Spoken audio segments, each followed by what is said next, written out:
Now, guys, if you are learning a Python language and you wanna starting or learning anything, not just a Python language, if you are starting learning anything, always are two questions comes in mind. Why am I learning this thing? Why not any other thing I should learn? And the second question is, how is it gonna help us in the future? How we can whatever we are learning today, it will help us in the future, because we have seen lots of people learning lots of stuff then that are not even required for them to even learn, that are not even required for them to use in the future, but they just learn everything that they see in front of them. They just like the name of that topic and they just learn it. So so to answer those two questions, I want to first explain you why we are learning Python and why not any other language. So that's like a comparison between Python and the other languages.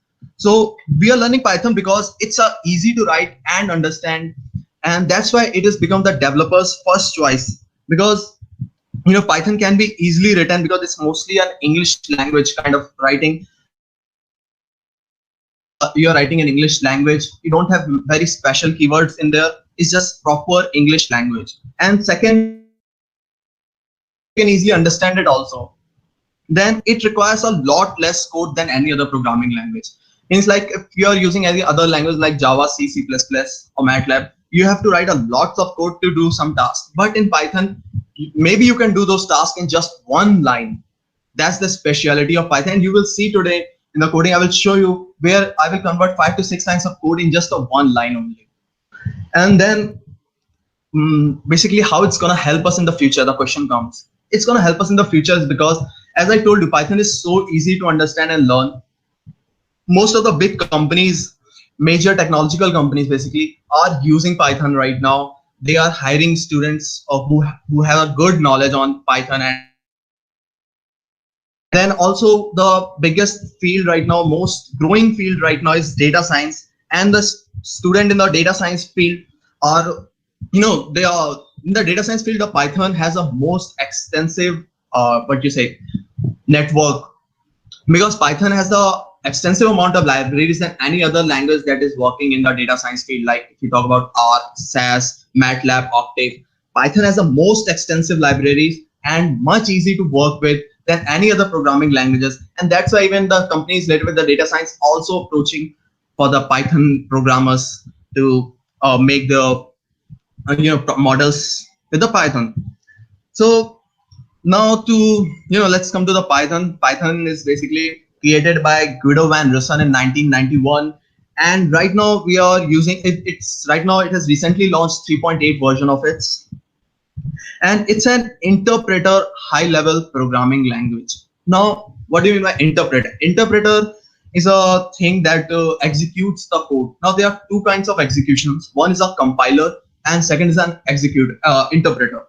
So what compiler does is you write a huge amount of code, and then what compiler does, it just read all the code and then executes those whatever the output you want to give it. Okay, you are expecting. But what interpreter does, it just read one line of the code, it executes it, then move on to next line, execute it, then the third line, execute it. And that's why most of the time Python is not called as a programming language. It's called as a scripting language. It's hardly in some places you can say it as a programming language. Otherwise, it's not a programming language. It's a scripting language, because it's like a script. You got a one line. That's a one task. It completes the task. Then it moves on to the next line and then complete that task and then third line. It's like if you are using a shell programming language, a bash scripting. So Python works exactly like that. That's why it is called scripting language. So if you wanna to install that interpreter in your computer, in your PC, there are lots of distributions around there. Like most popular is the Anaconda distribution. I mean, there are lots of ways to download Python interpreter in your computer, but I prefer Anaconda distribution. Why? Because it is completely built for data science. It has complete data science toolkit. As you can see, this is the Anaconda website, and it is completely available. Your data science toolkit and all. And it has got an extensive amount of libraries, a huge amount of libraries, very good IDs, all inbuilt with this distribution. All you have to do is go to this website, anaconda.com/products/individual. And then in this website, when you will come at the bottom, you will see here, this is a, for the Windows, Mac, and the Linux, there are installers are present over here. According to your computer specifications, you can just click on it and it will immediately start downloading. I already have Anaconda in my computer. It is all set up over here. So I'm not going to install it, but you can just click on it and it will start installing. Now you see it is a size of like 466 MB, 397 MB, and some are like 500 MBs. And if your computer is not, you don't have that much storage, your computer is not that strong, okay, then you can also prefer to, this is Anaconda, you can prefer to Mini Conda here. It's getting opening. Yes, this is a Mini Conda website, docs.conda.io/en/latest/miniconda.html. We will provide these two links in the description later. Okay, so you can download the Python from here, and you see here the size is really small, 55.7 MB for Windows 64-bit computer and 49 for Windows 32-bit computer for the latest version. I would ask you to download the latest version, Python 3.8. Okay, because in the Python 2.7 or the any 2 series, there are like lots of things have changed with the Python, so it's a good to download the latest version because we will be working. Okay, same thing for the Mac and Linux users. If you are using a Mac or Linux, Linux is a complete command line, so you can download it from here. And for the Mac users, command line and normal graphic installer are present over here with their separate sizes. So you can download it from here. And when you will download it, then there will be a wizard will open. And to understand that concept, let me show you how you're going to work with a complete installation process. Okay, to whatever you are using, just if you are installing on Windows, Mac, Linux, all of this represent over here. Let's start with the Windows right now. So I'm gonna open installing on Windows. You see over here, this is present over here. Like first you download the Anaconda installer, then the wizard will open. Just open that installer. The wizard will open. You have to click next, read the licensing terms, click I agree, and just simply normal installing processes. Select install for just me, you are using for yourself, not as a company or something. Then install location, just provide it some location in your computer, C drive, D drive, whatever where you wanna download it. Then this kind of a screen will come where you have to choose these two options, whether you want it as your path environment variable or as a default Python. Well, right now it says use the default version as a default Python 3.7. But if you are a beginner right now and you are only working with Anaconda in your computer, you don't have any other special ID in your computer, and you are a beginner, you are starting, I would say just select it as a path environment variable over your Python. Okay, so I prefer using Anaconda to my path environment variable, but it's your choice. It will work fine. Then just keep on selecting it, next, and it will completely install on your computer. Okay, then when it is installed, then you can you will get a option of in the start menu you can go and search for the Anaconda Navigator option.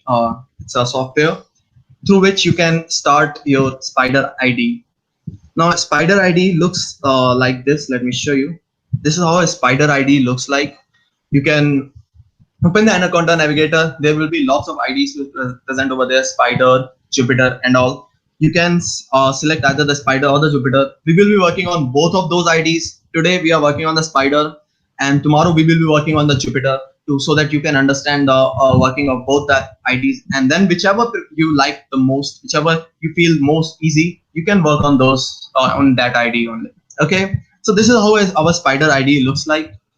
Okay, now this is the section where we write our code. In this section where this is written.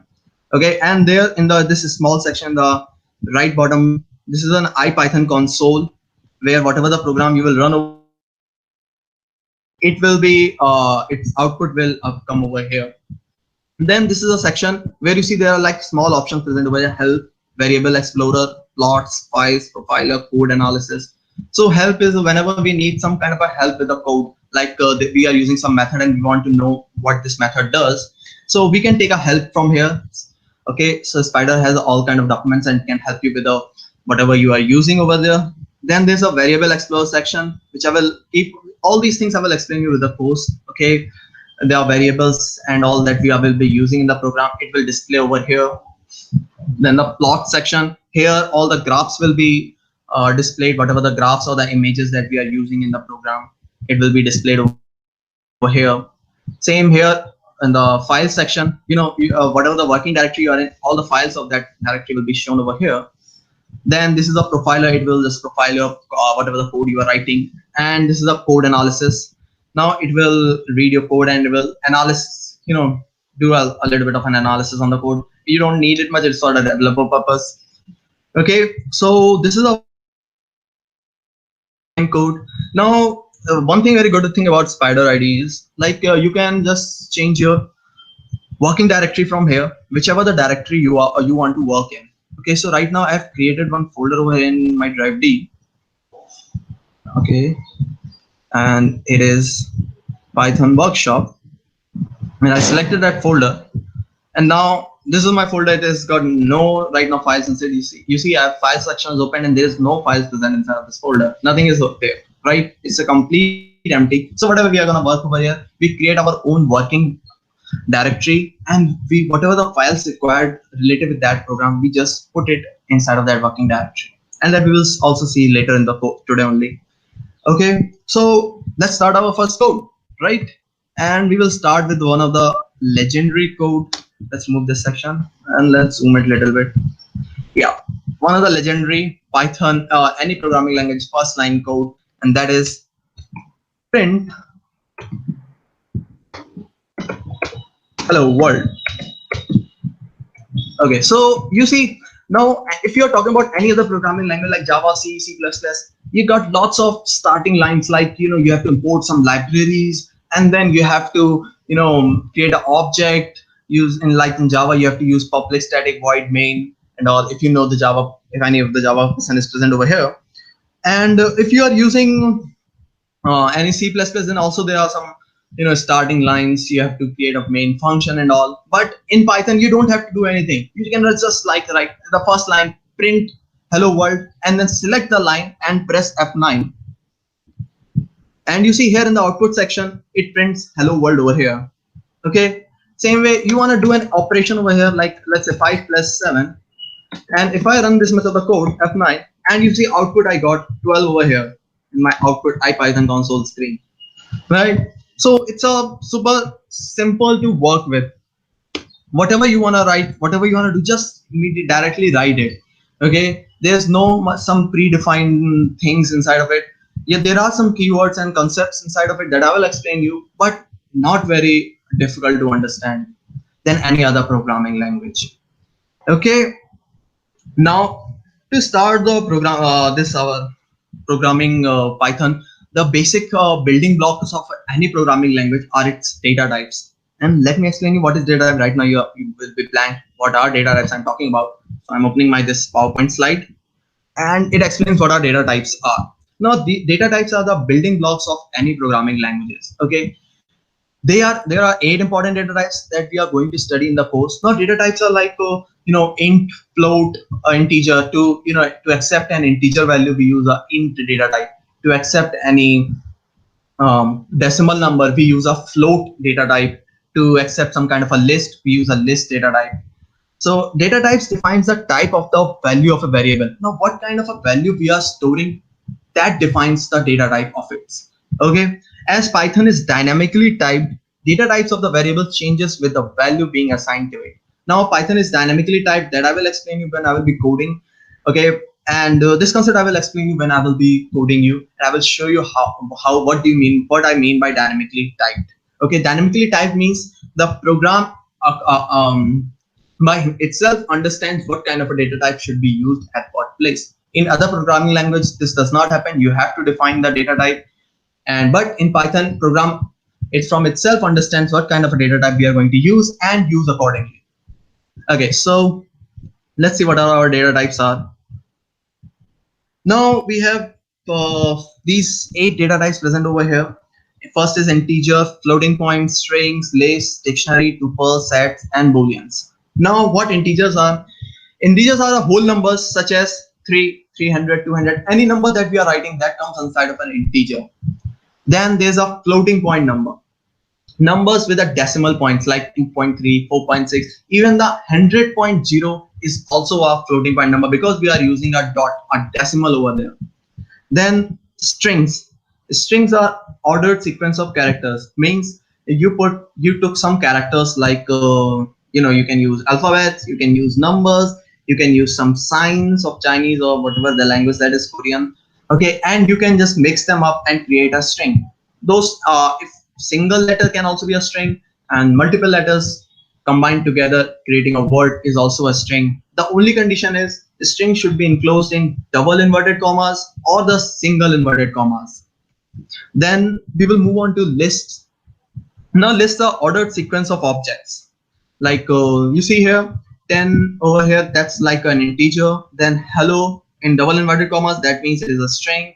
Then 200.3, it's a float over here. And all of these three, if comes under the square braces, all these three or anything, any object that comes under the square inside the square braces becomes a list.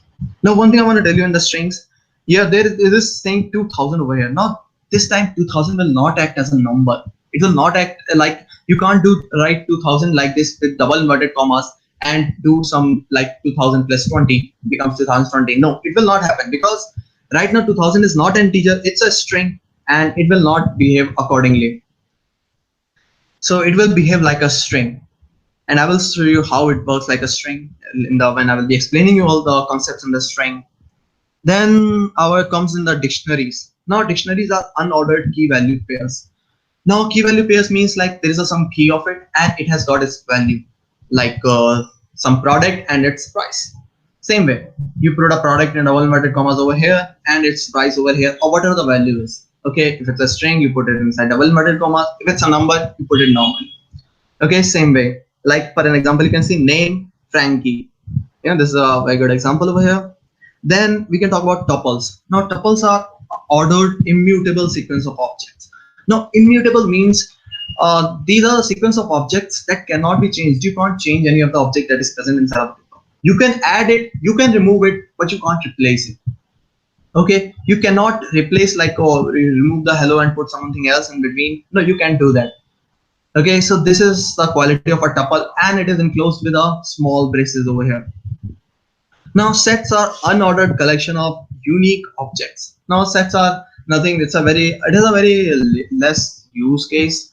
Now sets are used like you create some kind of a list and it just removes the duplicates. When you convert that list into a set, it removes the duplicates from that list.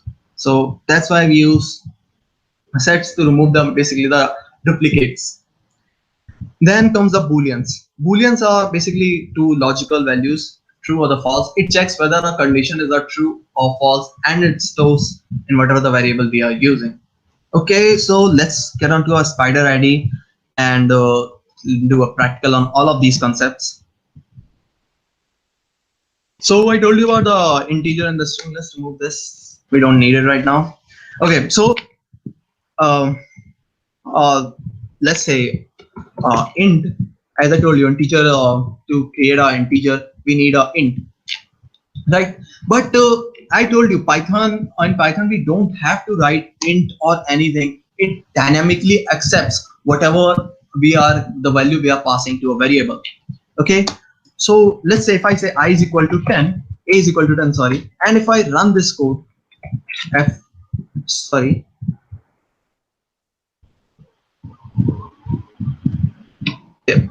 I run this code F9 and you see it ran a is equal to 10, and if I see my variable explorer section, it says name is a, type is integer, and size is 1, and its value is 10 over here. So type you can see here is an integer. Size I will explain you what size is. Size is like size of an integer. I have only one value present over here. That's why its size is 1, and name of the variable is a. So to understand the variable also, let me first give you a quick view of what are variables, so that we can work more efficiently and you can understand the concepts of the variable. So now variables are the reserved memory location to store values. So what happens is our variable is like a storage space where we can store the whatever the value we are want to store. It's like a box in which we store the values. You can think variable as a labels with name on it attached to values. Yes, like if suppose you want to use a value 10 in some places of the code, so what you can do, either you can write 10 everywhere, or you can put 10 into some variable like a, and you can use that a all over the code wherever you want to use 10. There you can just simply write a, and it will act as, because it's storing the value 10, it will act as a 10 value. Now in Python, variables do not need explicit declaration. That's what I told you, dynamically typed thing. In Python, we don't have to say like this is we don't have to tell them like this is an integer, this is a float, like int a is equal to 10. No, we don't have to do that. We can simply write a is equal to 10, b is equal to 20.5, c is equal to some kind of a list. We can dynamically use it. Assigning variables makes coding easy. Now, yes, this is a very easy normal thing, that if we assign the variables to some some values, then our coding becomes easy, because we can know that what value we are using, what kind of a value we are using at what place. In Python, we can do multiple assignments simultaneously. Yes, that's the one good thing in the Python. We can do multiple assignments, like in one line only we can assign multiple values. Then rules for assigning a variable. Now, variable's name cannot start with numbers. Now, like if you want to create a variable, we cannot name that variable. Like suppose we want to create a variable x. So I cannot create a variable 1x over there. Okay, any variable name that starts with that starts with any number is not allowed. There are no spaces in variable name. We use underscore instead. Yes, in variables name you can't put space in the between. Like if you are creating, like suppose there is a variable name code warriors, so you can't put a space in between the code and the warriors. You have to put an underscore over there. Then variable name only consists of alphanumeric characters A to Z, 0 to 9, all one symbolic character, that is underscore. It's we can understand it like you can only use from capital A to small z, all capital letters, all small letters, or 0 to 9 numbers. Just numbers should not come in the starting point, or at any other place it can come. And the only character that we can use in the variable name is underscore. Now, variable names are case sensitive. So yes, it's a normal thing. Variable names are all case sensitive. All these, four, you can see the variation of name is written over there, and all these four have a different meaning over there. Okay, you can't say capital NAME is equal to 10 and then start using a small NAME. No, it will give you an error. It will say small NAME is not defined. So if you are using a capital NAME, you have to use capital NAME everywhere, wherever you want to use that value. So now let's come to our spider ID and see what I'm talking about all of this. Okay, so as I told you, we have written this code over here, a is equal to 10. Okay, so this here we have assigned it integer, and it says the type of a is integer. But right now if I say a is equal to 20.7, and now if I run this part of the code, and you see here in the variable explorer section, a automatically becomes a float, and its value is converted into 20.7. Then I say a is equals to code warriors, and now I run this code. Now, sorry, a becomes a string, and its value is code warriors, and size is still 1 because there is only one variable, one value inside of it, and that is code warriors. Same way we can create a list. Like I say a, I can say 1, let's give it some letter code, 20.7. Let's give it a number also. And now if I run this part of the code and I press F9, and you see here it's a list with the size of the 4. Size of 4 means there are 4 objects present inside of it, 1, 20, and 20. If I open it, you see here this is the indexes, and these are all 4 items that are present over here. Okay, now same way about the dictionary. Again, we will use how a keeps Python keep understanding what a is, and it keeps changing it. We can create a dictionary saying, let's say, and we will give it code. That's it. And now if I run it, now A becomes a dictionary with a name of a name as code. I run it, you see key name is, let me see if that expands. Yeah. See, key is name, type is string, because this whole thing is a dictionary, but what present inside the dictionary is a string, because it is in double inverted commas. Okay, type is a string and value is code. Now at the same time I put name is equal to 800, like a Mazus 800, and if I press this line, now if I open it, it says key is name and its type is integer and size is 1 and the value is 800. Okay, so it becomes an integer because right now we are using an integer inside of an integer as a value. Okay, so now same thing is for the tuples, the sets. I will explain. I will be explaining the tuples and sets explicitly. Okay. So now when we talk about multiple, there is a thing we talk about variables, multiple assignments. So what happens is, like I say x is equal to 10, and I want to say y is also equals to 10 and z is also equals to 10. I want to create these three variables. So what I did, I run I created 3 lines, I run 3 lines of code and all 3 values are assigned as a 10. But what I can do is, I can just say x equals to y equals to z equals to 10. And I can run this line of code. And now all of them become 10. Let's change the values.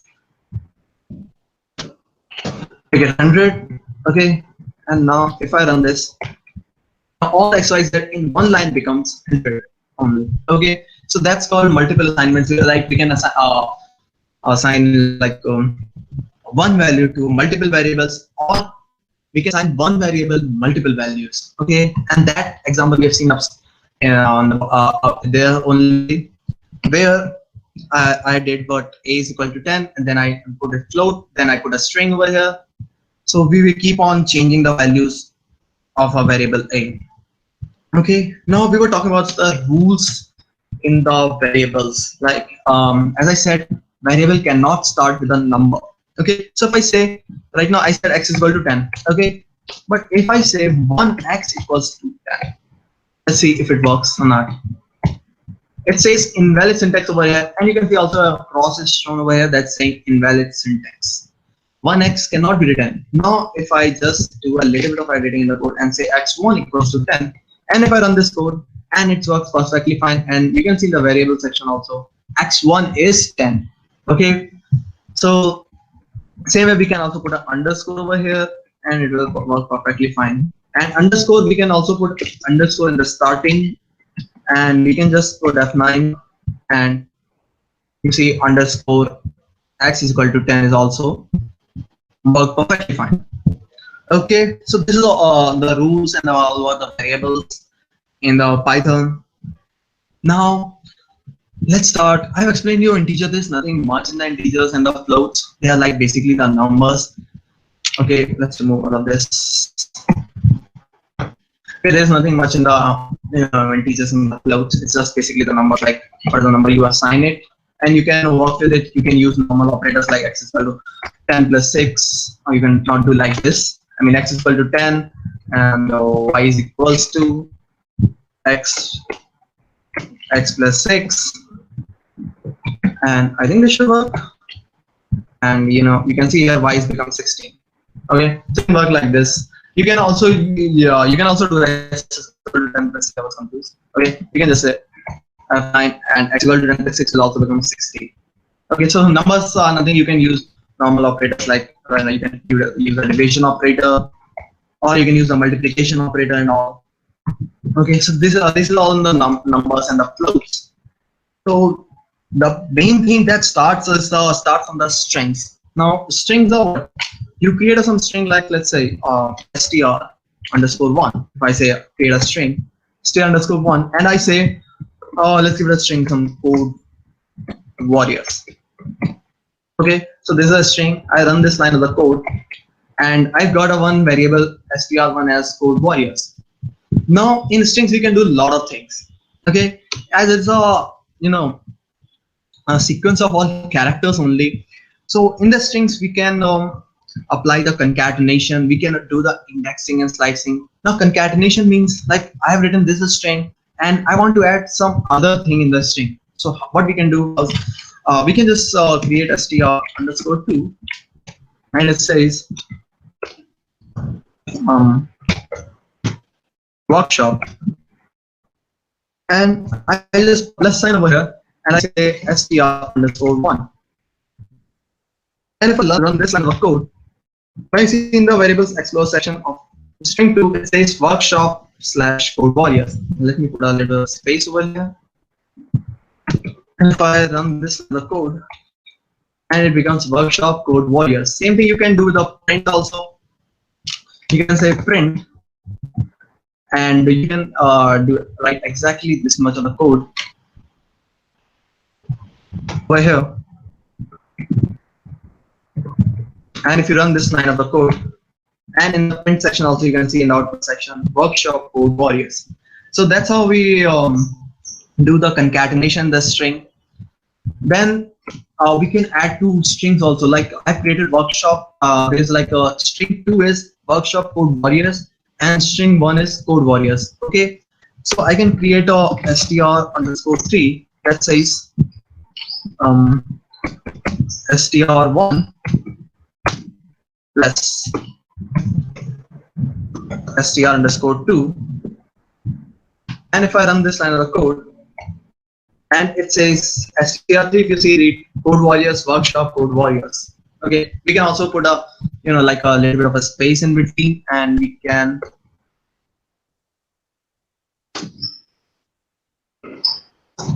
okay, now if we run it, code warriors workshop code warriors, you just provide a little bit of a space. Now which space can be space is covered with the double inverted commas. Then in the strings we can do indexing. Now to understand the concept of indexing, let me whatever the letters we write over here. Okay, like let's say we wrote code warriors inside of a string. Okay, now these values are present inside of a string, right?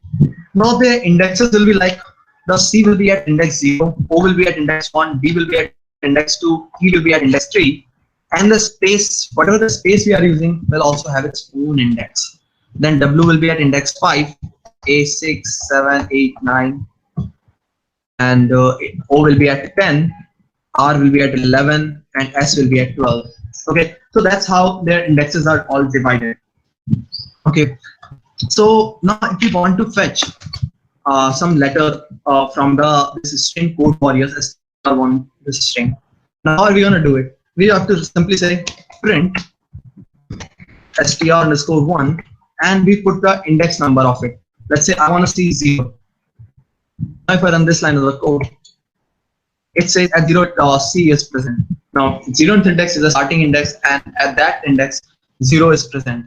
Now if I say I want 10, now let's see what is present by 10th index, and 10th index it's O present of the warriors, the third last. Same thing, right now we are starting from the left hand side to right hand side. We can also start from the right hand side, and we can say -1. Now what it does, it gives us the last value of the code warriors. Okay, now when we put a minus, it starts from the last of the string, from the right hand side of the string, -1. If I put a minus over here, and it will be R. Same thing, I put a -3 over here, and it will be O. So you see, it starts from the back side of the code warriors. Now this is called indexing in the code warrior, indexing in the strings. Now we can, what if I say I want a complete code? I don't want a one letter C. I want a complete letter. I want a complete letter code to be printed out of this code warrior. So how we can do it? We know the starting index, that is C. So we put our starting index over here, and then we put our end index where we want to stop. We want to stop at E. So 0, 1, 2, and 3rd. E is at the 3rd index. So we always take in the at the end point we take a 1 greater index. So we will put a 0, 4. And if I run this line of a code, in the output screen you can see we got a code over here. We fetched all items. Now this is called slicing. Now let me show you how slicing works actually. What's the basic concept behind this slicing is. Now when I say str_1 and I put the square braces, then let me just. So this is the basically the working of it. We put a starting point, we put a stop point from where we want to stop, and we put a step. Now, if we are not using any of these three, like suppose we are not using the right now, we are not using the last one, so it will become as a default as 1. So same thing happens over here. I did put a start at 0, so it starts from 0. I stopped at 4, it stopped at 4. Now stopping point is always 1 extra 1 plus where you really want to stop. Like you want to stop at E, so at the code in Code Warriors, you want to stop at E of the code. So you see the E is at the 3rd index. So what you will do, you will put a 4 over here, 3 plus 1, because it goes 1 less. It starts from the starting point, but it stops at a 1 earlier point. Okay, so you put a 1 extra point over here, and then you give it a stepping point, like whatever step you want, how much steps you want to take. Means like you want to take a 1 jump, or you want to take 2 jumps. Like suppose if I say this, I say go up to 10 and make a jump of 2. Now let's see what it will print. Now it gives me the output of CB space AR. So what it did, it starts jumping 1 item at a time. So it skipped O, goes to E, D, then skip E, goes to space, then skip W, goes to A, then skip 1 R and goes to the 2nd R. And that's where our 10th index lies, and the program ends over there. Okay, so same thing. So if you want to start from the last, so you just just run this. Okay, we have skipped the starting point as 0. We have to just change the complete logic of it and do the line, and you see it starts from the ending.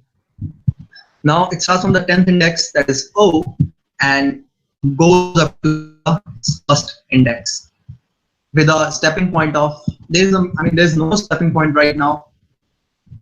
It is not using any stepping point because I've given -1, and if I just give it -2, it will start skipping 1 letter. I give a -3, it will start skipping 2 letters. Now, same things. If you don't want to give any stopping point, you can simply leave it and it will go up to the last point. Same thing, you don't want to give a starting point, you can just leave it, okay, and it will go start from the starting point and end at the ending point, whatever the ending point of that is. And you see, we have just converted our Code Warriors, create a reverse of the Code Warriors string. It's a reverse of whatever Code Warriors is. So this is indexing and slicing in the strings. Now we will talk. There are some methods inside of a string, like if we say str1 and I put a dot over here, then you see there are lots of methods present, like format, join, split, replace, strip, lower, encode. So let's work with some of the methods, some important methods. Like first method is len, and what this does. Sorry, this does not work like this. If you want to find the length of a string, you put a len and you put a str1 instead of a. And if you run this line of code, you get a complete length of the string, which is 13. So if you see, you got 13 items inside of this string over here. If I open it, let's see if it shows. Okay, you see, this Code Warriors has a 13 letters inside of it. You read it 1, 2, 3, 4, 5, 6, 7, 8, 9, 10, 11, 12, 13. There are around 13 letters inside the Code Warriors, and that you can find it by using the length function over here. Now we can use some other methods like str. If I say str1.upper, and if I run this, now you see the output of the here. Our str1 becomes it just capitalize the complete string. Now if I store it in the str1 variable,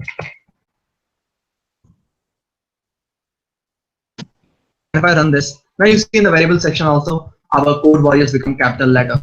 Same way we can just use the lower method, and it will just convert the complete string into a lowercase. Now we can also do one thing. This is one good method.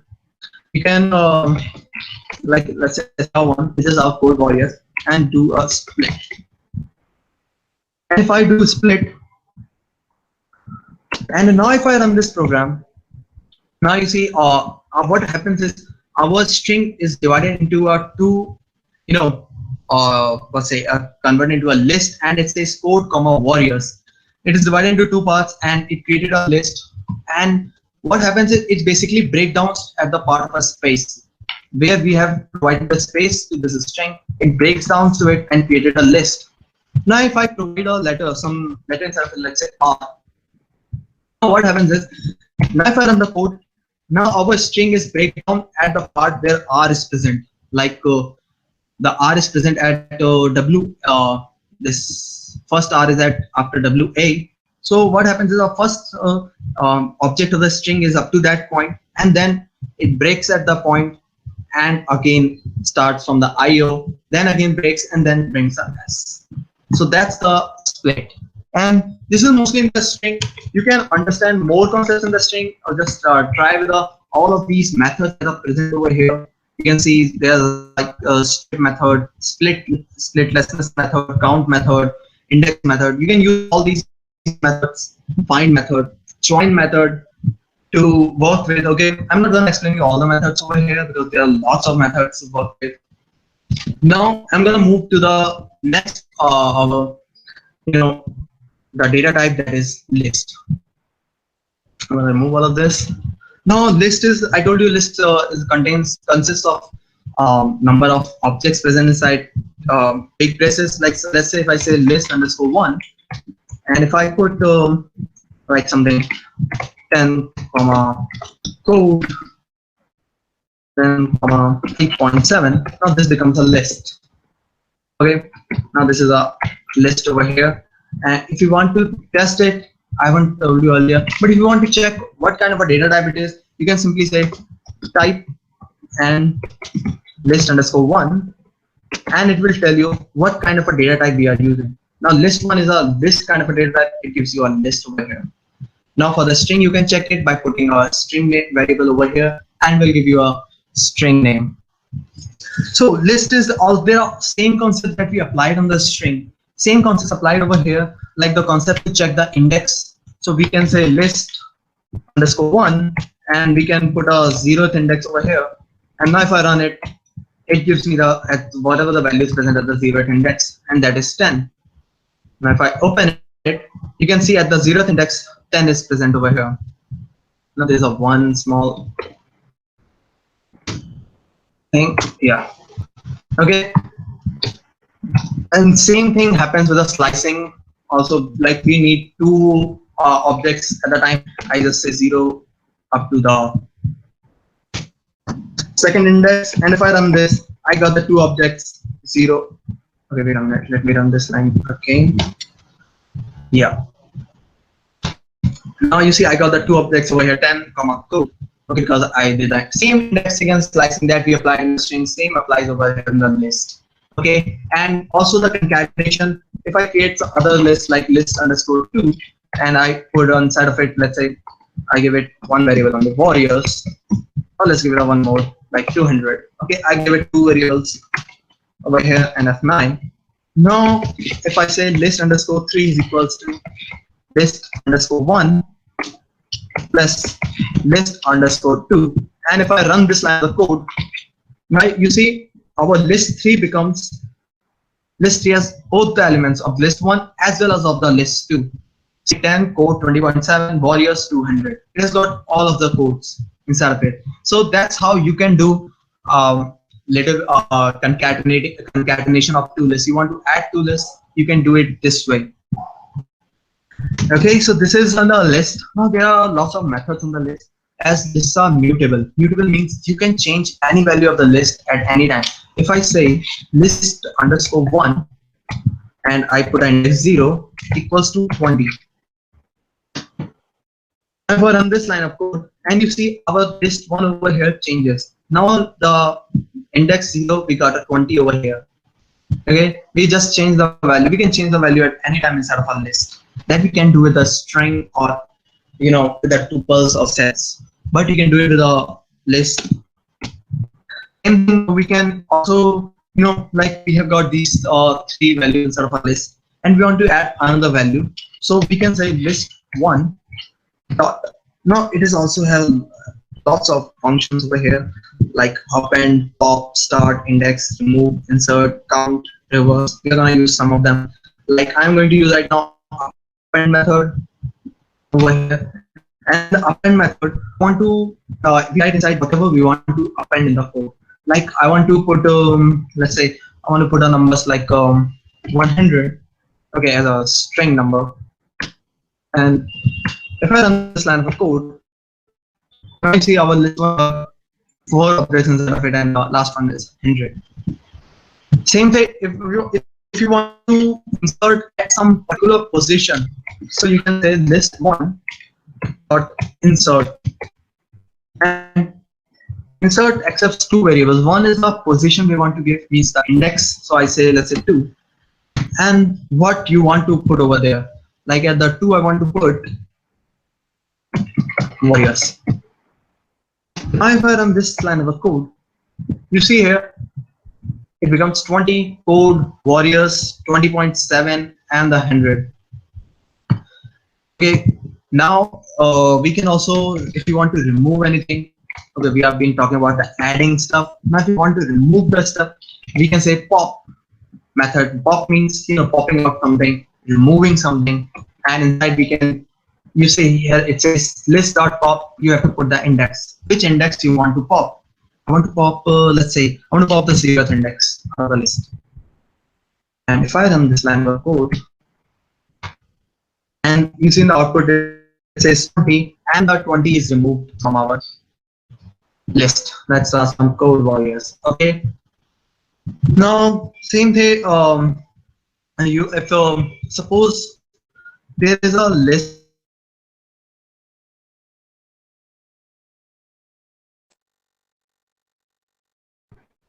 this 4 is equals to how should I write it?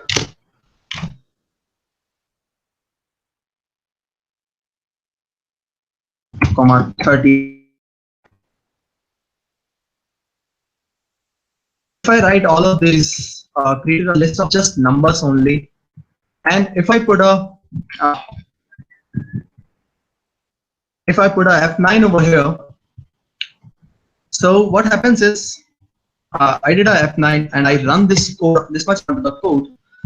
So I've created a list just of the numbers only. Okay, you can see here list has got the only numbers present inside of it, and only numbers. You can use a one very good method. Let me wait a minute. You can use one dot method.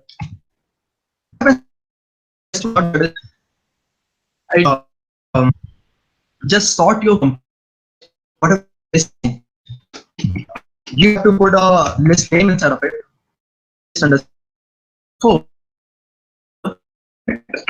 No.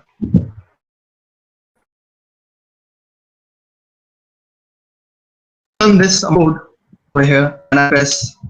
Wait a minute. Now if I run this code. Now list is sorted, but actually our list was already sorted. So I change this values over here, and if I run these 2 lines of the code, now you see our list becomes sorted right now. Okay, all the values in the list have sorted. So now same, there are other methods also that we can apply. Like we can use the reverse method, which will just reverse your string. If I say list1 dot reverse over here, and through this you can just reverse your string. And if I run this much line of the code, and you see my list1 has just got reversed. Now same you can do also, you can put a remove method, and this will remove the complete list. And there are other methods available. Just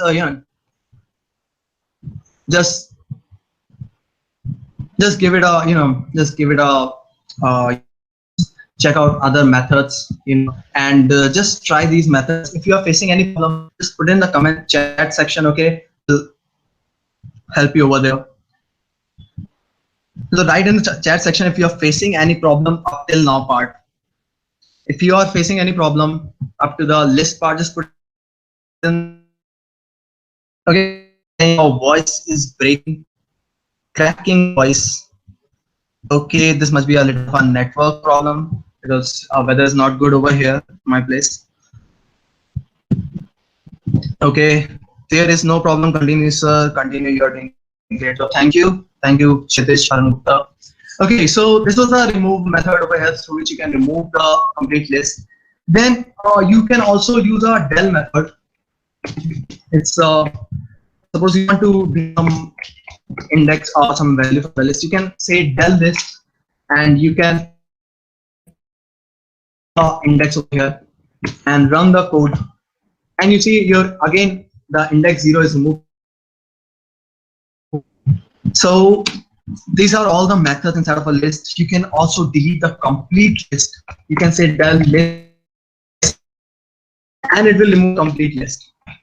You see from a variable section, list 1 is gone, completely deleted.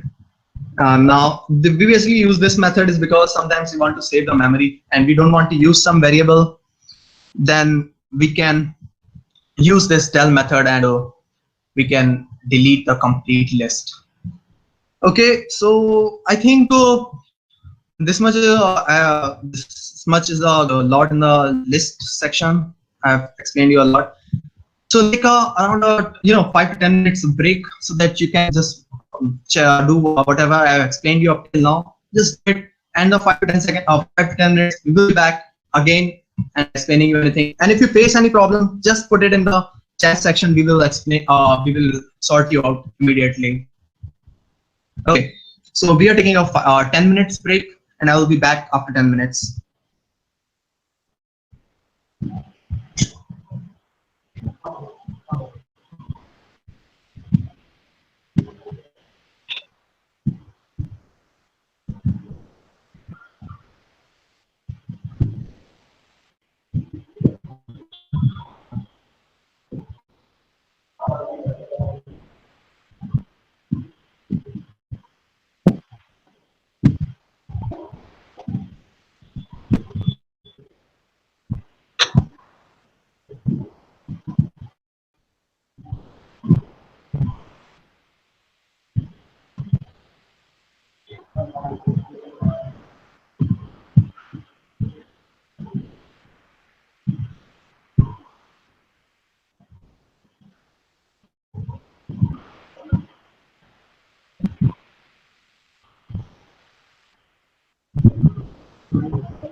Okay, so I was reading the chat and uh, one of you guys has asked me, sir, tell us the descending. Is it related to the sorting that I just explained in the list here? No, if you are sorting in the list, then there's a different method to sort the list in ascending or descending, and that we apply with the help of a for loop, and that I will explain you later. Where with the help of a for loop, I will be doing the not just the for loop. Basically, there's a method called sorted, and with the help of that, I will show you how we can do the sorting in ascending or descending order. That I will show you. Don't worry. Yes, you can apply the reverse is equal to true method also. Reverse is equal to true makes, if you say reverse is equal to true, that means it will work in the descending order. If you say reverse, if you are not giving anything, or you say reverse is equal to false, it will work as ascending order.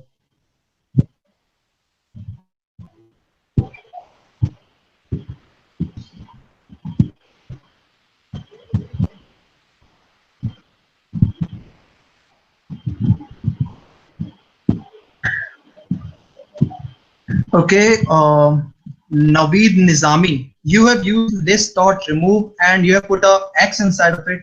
You don't have to put a X inside of it. If your X is a list, whatever the list is, you have to like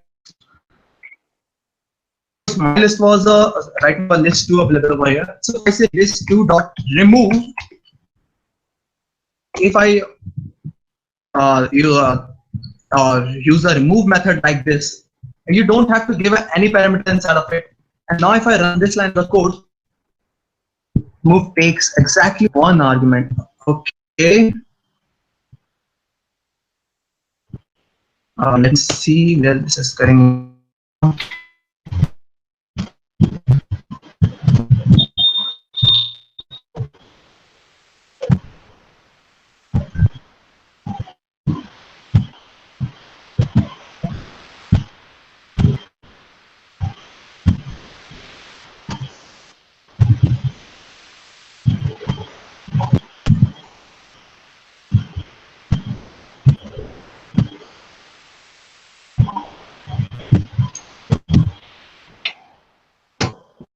You have to put a value, means whatever the value you want to remove from the list. Like in list 2 I have warriors and 200, so 200 is also a string. I say list remove 200, and let's see, now from the list 2 it has removed 200 from out of the list. Okay, that's how a list works. So Naveed, you said X is not a list. Yes, obviously you have to put whatever the values inside of the list, you have to put that over there. Okay, voice is really breaking. Okay, it must be an internet issue right now. Okay, let me check my connection again. Okay, it should not be a problem right now, I think. Okay, are you getting my voice clearly right now? Can you please tell me if you're getting my voice clearly? So if it is, let's start again. Please write in the chat section if you are getting my voice clearly.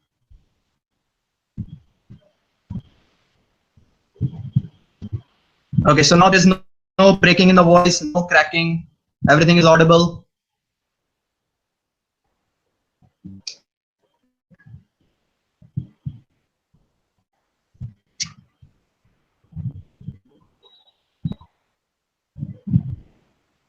Okay, almost away. Yes. Okay, so let's start. So we have completed the list here. Now let's start with the dictionary. Okay, I'm gonna remove the whole code right now. Now dictionary. I told you dictionary is like your key value pair ordered sequence, unordered sequences. So that means if I create a key over here like name is equal to code, and then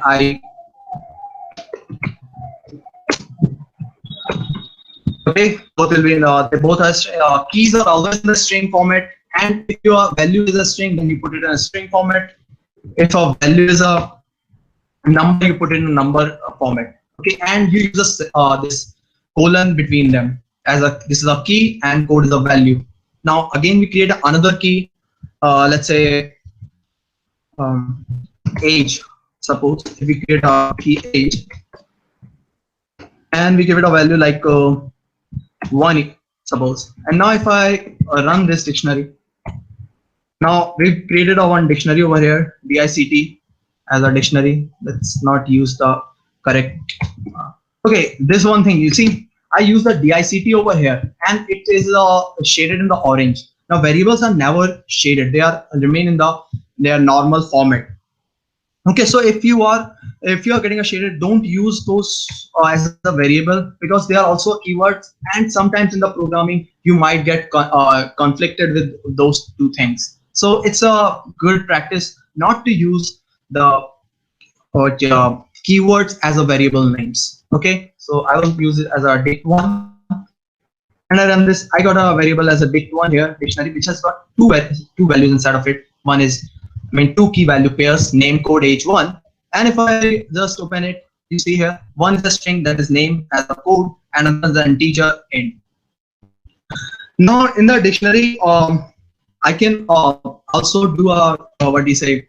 It has a mutable, so I can change any value. If I say dict_1 and I give it a values like where I pass a key, suppose age, and I say age is 2. Now if I run this code, now you see the dict1 age becomes 2.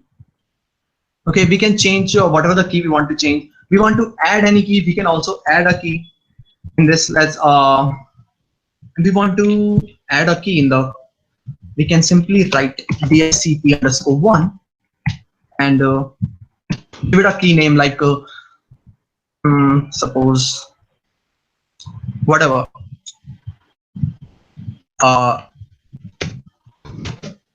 one more name, and that is, I'm not getting actually what to write over there, so it's, I say warriors, so equals to string warriors. And now if I run this code, one more item is added into a dictionary, and it is warriors.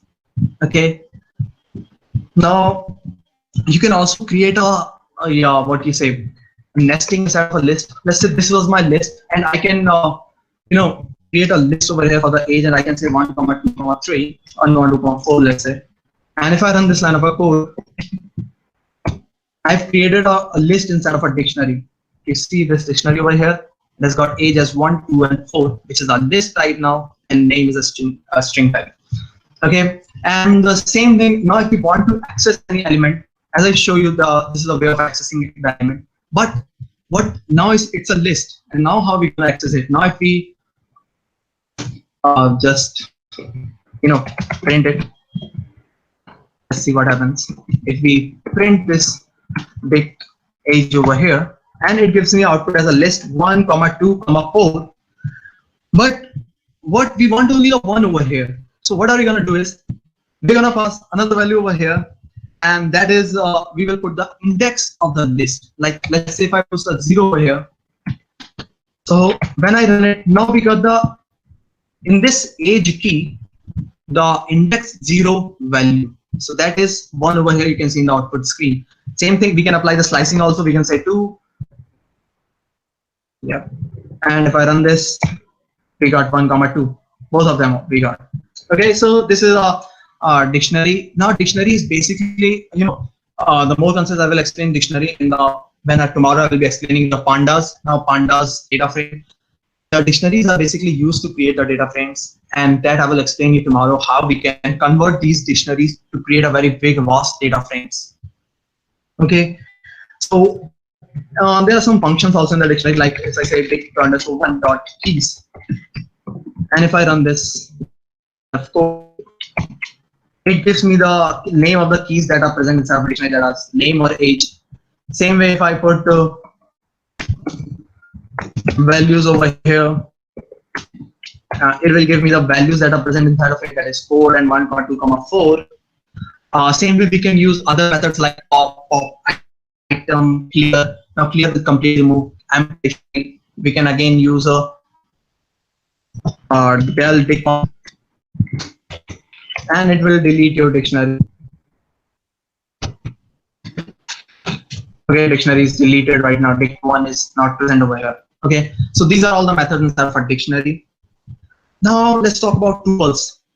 Now tuples and sets are very general. They don't have a much of a big use inside of a Python. But yeah, you can understand tuples are like a list, but they are just immutable. You can write tuples as 1 is equals to 1, 2, 3. Okay, now this is a tuple. Okay, covered inside of a these small braces, and they are all the same. Okay, and you can also create tuples like 2_1 equals to. You can write 1, 2, 3. Now this is also a tuple. Okay, so these are all the tuples. Now you can, in tuples there are two most popular methods, and basically the two methods I think. 1.count. Now what it does, it counts whatever the number of values present inside of it. Now suppose I say like 3, 3, 5, 3. Okay, so let's run this line of code first. Now this is all present inside of a tuple. Okay, 1, 2, 3, 3, 5, 3. Now if I say 1.count 3 and I run it, it says 3 is present 3 times inside of this tuple. As you can see, it is present 3 times. So that's how we use tuples to count the number of values, duplicate values present inside of it. Same thing we can, there is one more thing, like we can use the tuples one more method to 1.index. And what it does, if you write, I say 3 over here again. So what it will do, it will give you the index of the first value present inside that tuple. So I pass down 3, so it will find the first 3 present, and it will give you the index of that 3, which is right now 2, 0, 1, and 2. So it is present in the 2. Now if I say over here 1, and now if I run it, now I get the index 0. But because 1 is present, the index 0. Now this is all in the tuples. There's nothing much to work in the tuple. Just understand tuples are immutable. Once you create a tuple, you cannot replace the value. You can either add a value, you can remove a value, but you cannot replace a value. That's the thing in the tuple. Okay. Now let's talk about the sets. Now sets are the very special things. Like they are like unordered collection of unique objects. Means these sets contains whatever the set you create. They will always have unique objects. No objects will be similar. Like in tuples, we have put 3 times inside of the tuple. Okay, but you can do it in the sets. Set will remove all of them. Just keep one value of the same type. Okay. So if I to work with a set, you have to create an object. So I create an object here is my set, and set over here. Now this creates an object for the set. I run this kind of code. Now it creates the object my set. Now I can work with a set. Like if I want to add something into the set, I can say my set dot add, and I can say 1. Now let's see. Now it added 1 in the set. Let's see where my set is. Now you see here my set, and it has got one integer type value of 1. Okay. Now if I again do my set dot add, and I pass 1 again. Now what it will do, it will not accept it. Okay, it will just keep only one value as a 1. Okay, now same thing you can try it with a list also. Suppose I create a list. That's list 1 equals to 1, 2, 3, 3, 4, 4, 5, 1. This is a list I've created. Okay, now if I add this list and convert it into a set, my set dot add list underscore 1. Now let's see what happens. Or you basically this concept doesn't work over here. You can do it also like this. Set. I'll just write my list. I'm sorry. List underscore 1. Name of the list. And if I run this line of code, you see in the output section it says 1, 2, 3, 4, 5. It just removed all the duplicates out of this list and put it 1, 2, 3, 4, 5. So this is how we view. This is the reason why we use set to remove the duplicates out of some list or the numbers. That where you don't want the duplicates to enter, you use the sets.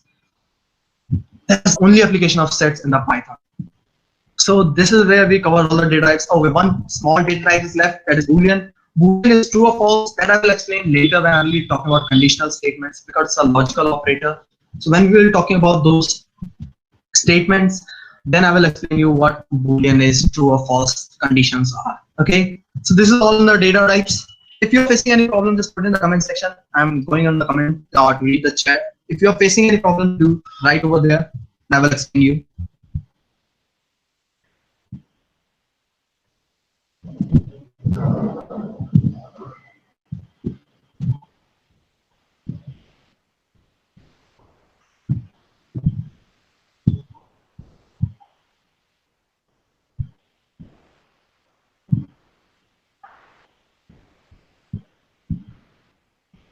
Thank you, Logic is the game. Actually, we are trying to make this webinar for the very beginners who are starting Python, and we are taking it to the intermediate level so that everyone can get a help from whatever we are telling you today. Yes, that can have only integers. Okay, at what time will session end? Okay, it will take around 1 to 2 hours more, depends.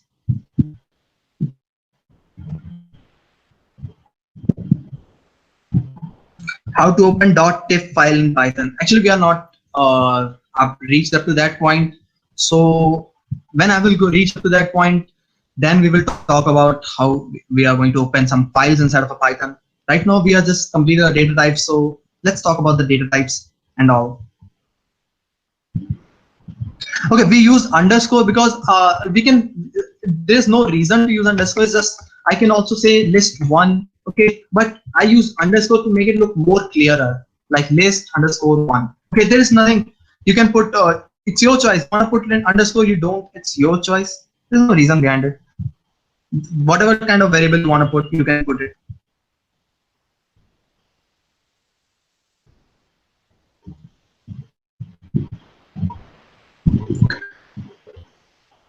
Okay.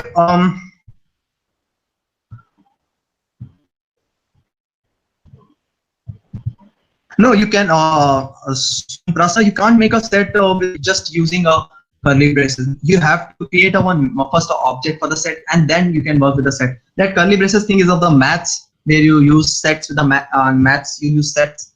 But in programming, you cannot use the curly braces.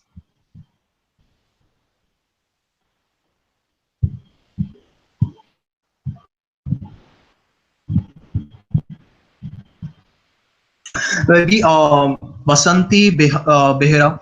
Okay, we use set, as I told you, we use set where we want to avoid duplicate items inside of our, whatever the variables we are creating or whatever the data we are creating. If we are avoiding we want to avoid the duplicate values, there we use the set. Now list is like if we want to contain lots of items inside of one thing, so we create a list and put all the items inside of the list. List is, you can generally know what English meaning of list. The we use in daily ways. A list, we create a list of items that we want. So that's the list. Then tuples are when we don't want anything to get changed inside of the tuple. Whatever the fixed value we have provided, it remains that. In that cases, we use tuples.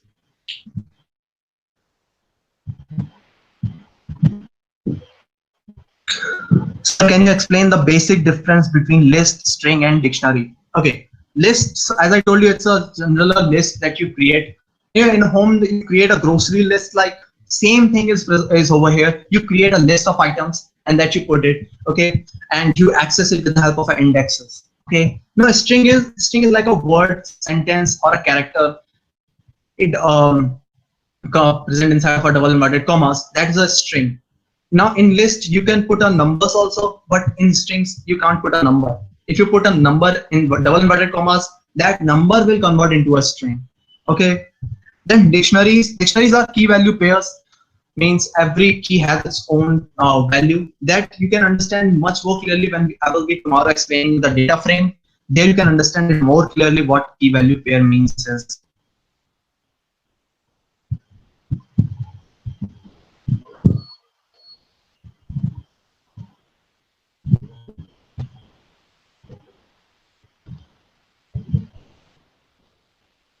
No, someone has asked me, does set list one, Mohammed Irfan Mohammed, you said, does set list one will update the list one? No, it will directly, it will not update the list one. You have to put it in a variable, then it will update. Okay, if you say list underscore one is equal to set list underscore one, then those values that came out of that method will go to the list one, and then the list one will get updated.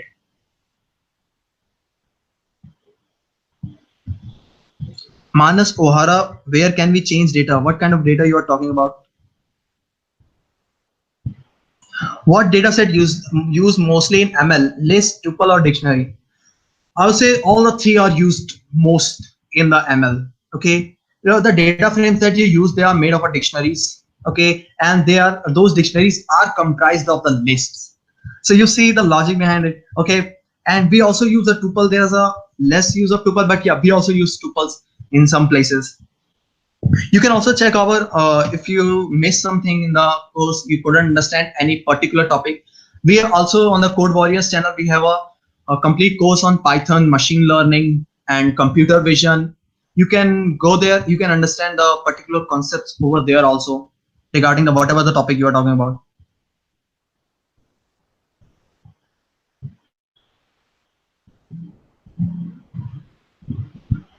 No, you can't put a. Yes, you can put a dictionary in a list, and vice versa. Also, you can put a list in a dictionary and a dictionary in a list. You can do both ways. Ritik Mohapatra, the list, tuples, and array, they are all the same kind of concepts. Tomorrow when we will be explaining you NumPy, then NumPy is a array concept only. Arrays are not inbuilt inside of the Python, so we use a library NumPy to use arrays, and you will see they are all three same almost. Just a little bit of a small differences of mutability and immutability.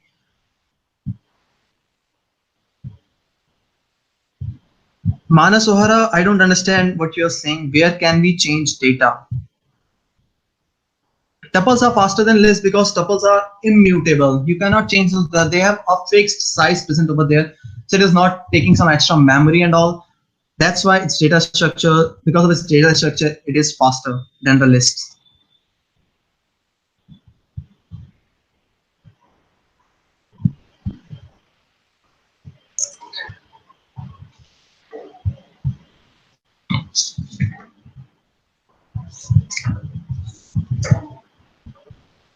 Okay, so I think let's start again. Okay, we have completed the data types. Now let's come to the conditional statements. Now I'm gonna just remove all of this, and one thing, we have got lots of variables over here, okay, and lots of output screen over here. We've reached up to the 85. Let's clear everything right now. Okay, I'm just going to restart my kernel, and it will just refresh everything. Oh yeah. Okay. No, we are not recording the session. This is a live. Yeah, but it will be available on the YouTube. If you want to, refer it back, you can check it on the YouTube on our channel. It will be available freely. No, you cannot concatenate the items between list and the tuple. Ritik Mohapatra, you cannot concatenate between these two items.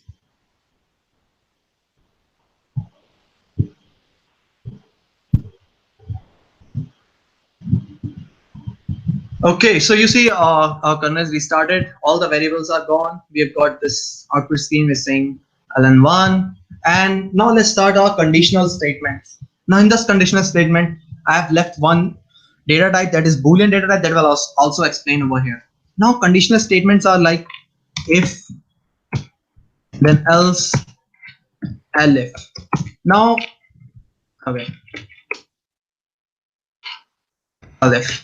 Okay, so what happens is if these conditional statements are like, if this condition is true, then run this much line of the code, else run this much line of the code. Okay, so let's say if I say, let's do this, and I say if x equals to 5 equals to 5, then print x. Okay, and I just give the value of x as a 5 over here, and if I run this line of code over here, F9, and it gives me the output of 5 over here. Now if I say if x is equal to 6, then only print x. Else print something else. Let's print hello. Okay. Now if our if condition is true, then it will print x, otherwise it will print hello. So let's run this much of the code and let's see what happens. So you see the condition was false, x was 5, 5 is not equal to 6, and that's why it says it does not run this if section of the code, and it goes to the else part and says print hello. Now same thing, if I want to say over here, I want to put elif. Now I want to put another condition, x is equal to 7. Okay, then print x.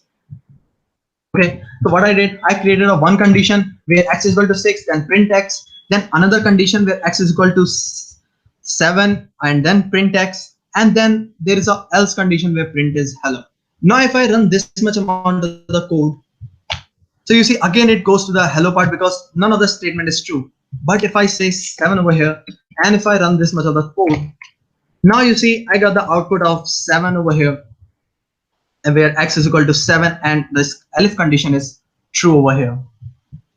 So this is all in the if statements. Now right now I use the x is equal to 6. I can say x is greater than 6, then I can say x is less than 6, x is less than equal to 6, x is greater than equals to 6, and x is not equal to 6. These are all the logical operators that we can apply in the if statement. Now when we say x is not equal to 6, that means the statement is true right now, right? The condition is true, and that is what Boolean is all about, right? If it is true, run this much of the code, else run this of the code. So these are all the conditional statements. If you're not having anything to write in the the elif statement, like you want to leave it for the later, like you're writing a big program and you come at this point, you said I want to write something here but later after I work other part of the code. So what you put, just put a pass over here so that it won't give you error, because if you leave it empty like this, and now if I run this much of the code, it will give me an error saying expected and indented block. So what we do, we put a pass over here to avoid this error, and interpreter will completely ignore the word pass and will move on. Okay. Now one more thing, you're saying we are creating this space over here, this indentation. This I'm using a tab as an indentation. I'm giving a space everywhere. So what this space basically means is, now if I want to run something inside of the if, now some code is inside of the if. So to show it more properly, now in most of the programming languages they use curly braces like this. Okay, wait. They use curly braces like this. Okay, but in Python we don't use curly braces. We use the space, this indented space over here, which describes that this much of the line of the code will run inside of the x. If I say print 5, now these two lines will run if this condition is true, otherwise it will not run. Same thing is over here also in here. Okay, now if you want to give 2-3 statements, you use the elif, otherwise you use the else, and this is all in the in this if conditional statement. These are all the conditional statements. You can work with them. You can try to find a use case where you want to. Use cases are like, if this is true, then I want to do this, else I want to do that task. So these are like, if it is raining, then I will stay in home, I will do some programming, and if it's not raining, I will go out and play football. So these kinds of conditional tasks are done with the help of the if-else statements. Now this is all in the if-else statements. You can also apply the if-else statement in a one line. Suppose let's say if x is not equals to 6. Let me get some space. If x is not equals to 6, you put a space over here and you can simply say print x. Okay, if you have only one line inside of a if statement, you can put it just afterward the colon that you gave, and if you run this line of the code, it will run perfectly fine and it gives you the output of 7. You can also use if statement in one more interesting way. Suppose I say print, let's say print hello if x is not equals to 6, else print world. Okay, zoom up so that you can see properly. Okay, so this is our code. Okay, now what I did over here is I wrote a if statement in the between, and if this condition is true, then this print will work, else this print will work, which is at the end point. Now if I run this line of the code, let's see what happens. And you see it gives me the output of hello. And if I say over here x equals to 6, means the condition is false, and it gives me the output as print world over here. Now this is all in the if else conditional statements. Now we will move on to loops. So let me remove all of this code. Okay, so loops are basically something that we want to do again and again. Okay, like we want to run a certain type of code again and again. So in those cases, we use the while loops, or the another kind of a loop is called for loop. Now what happens in the while loop is, let me show you the simple example of it. Dhuvankar Balkwade, yes, sorry if I'm spelling your name wrong. Input statement. Yes, I will explain input statement just in a bit.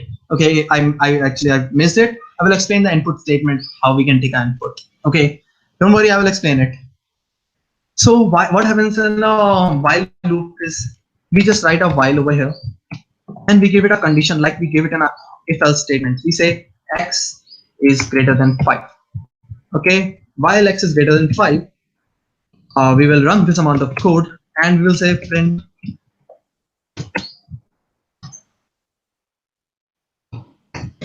hello. Okay, and here we give a condition like x is equals to 10, and inside of it we say x is equal to x minus 1. So what we are doing is we are saying x is equal to 10, and then we are using a while loop saying until up till x is greater than 5, keep running this set of code, whatever present inside of the while. And what happens is it keeps on printing the while loop, and then what we did, we say x is equal to x minus 1, means we keep on reducing the value of x.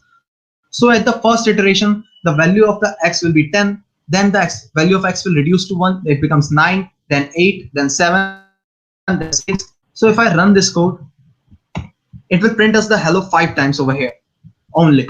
Now if I change the value over here, if I put it like 1, and it will print the value over here like 9 times over here.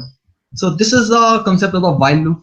Now in while loops, sometimes we use like we say while true,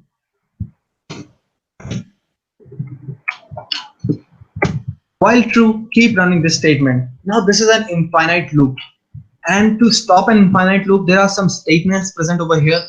One is the let me tell you here, break statement. Then another one is continue, and then there is same pass. Now these 3 statements are used with the loops. Okay, so what these 3 statements does is, break statement is whenever we use a break, apply a break in the loop, it just comes out of the loop. Now doesn't matter if the condition is satisfied or not, it will come out of the loop, whatever the loop we are running. Okay, continue statement, what it does, whenever we apply a continue statement, it suppose I apply a continue statement over here. Okay, now what will happen, the code will come up to this point, continue point, and it will not execute this line, and it will immediately go back to while again. Now continue means just continue the loop again. So it will keep on continuing the loop and will not go any further ahead inside of that loop. So sometimes when we don't want to run further loop ahead, we put a continue statement and loop again starts. Then pass, I told you pass is to, like I'm using a while loop, but I don't want to write anything inside of the while loop right now. So what I will do, I'll just write a pass over there and leave it. So what happens is it will not give us any error, and whenever we want to write anything inside the while loop, we can just delete pass and we will write whatever we want. So right now this is an infinite loop. Why should print this? And if I run this much amount of code, and you see this goes infinite over here in the IPython console, you can see. Now to stop the infinite code, there's this keyboard interrupt keyover present, through which you can stop this infinite code. So, but I don't want the code to go infinite. Okay, I want code to run for the certain amount of time. So what I will do here is, yeah, x is 10 over here. So what I'm gonna do, I'm gonna say x is equals to, okay, x is equal to x minus 1, and I'm gonna put a if condition over here. If x is equals to 0, break. Now if I run this code, let's see what happens. And you see we've got 10 times hello written over here, and our loop stopped. But because it keeps on running loop until the value of the x becomes 0 and it reaches up to the if point, and there I wrote a break over here. A break means the loop has to stop and it goes it comes out of the loop. Whatever the program that we have written next, it will work on it. So that's why we use break and the continuous statements. Now someone asked me to, Jyotsana Sharma asked me to explain pass again. Okay, suppose this is my while loop over here, but let's move on this. Okay, what I want to do, I want to write something else. Okay, I want to run, let's say, print hello. This is not inside of the while loop. Okay, this is outside of the while loop. I haven't decided up till now what I want to write inside the while loop. I'm writing a big program, but I haven't decided what I want to write inside while loop.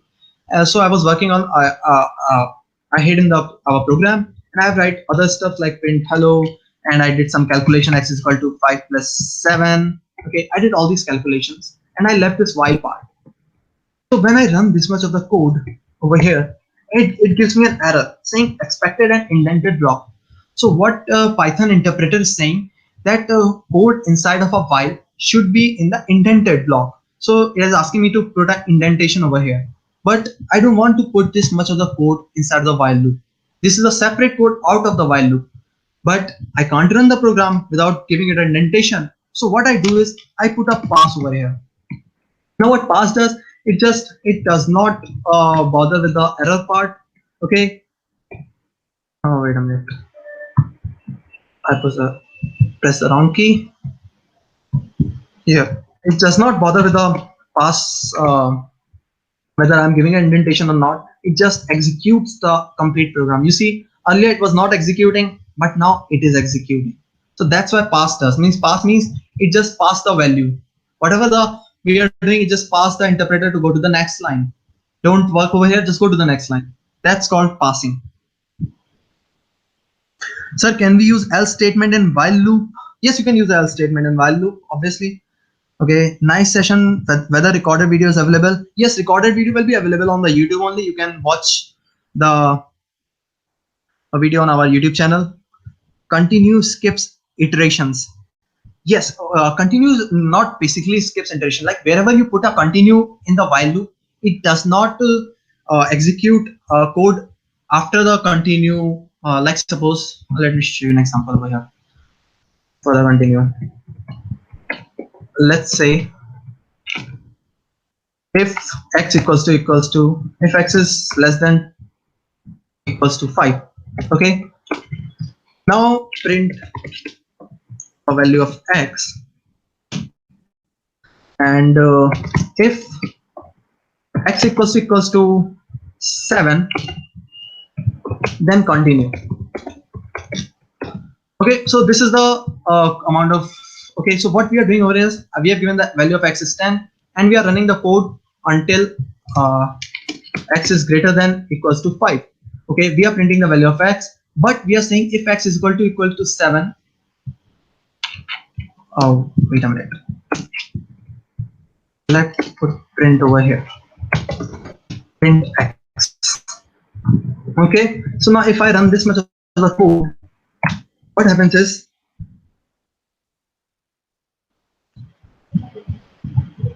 wait a minute. Okay, we are actually it's already going on infinite loop right now. Yeah, earlier code was running. Don't worry. Now if I run this much part of the code, and okay, yeah, syntax error over here. Now you see it is giving me 10 over here. It keeps on printing because I haven't reduced the value of x. So if I just also reduce the value of x, is like x is equal to x minus 1. Now if I run the code, let's see what happens.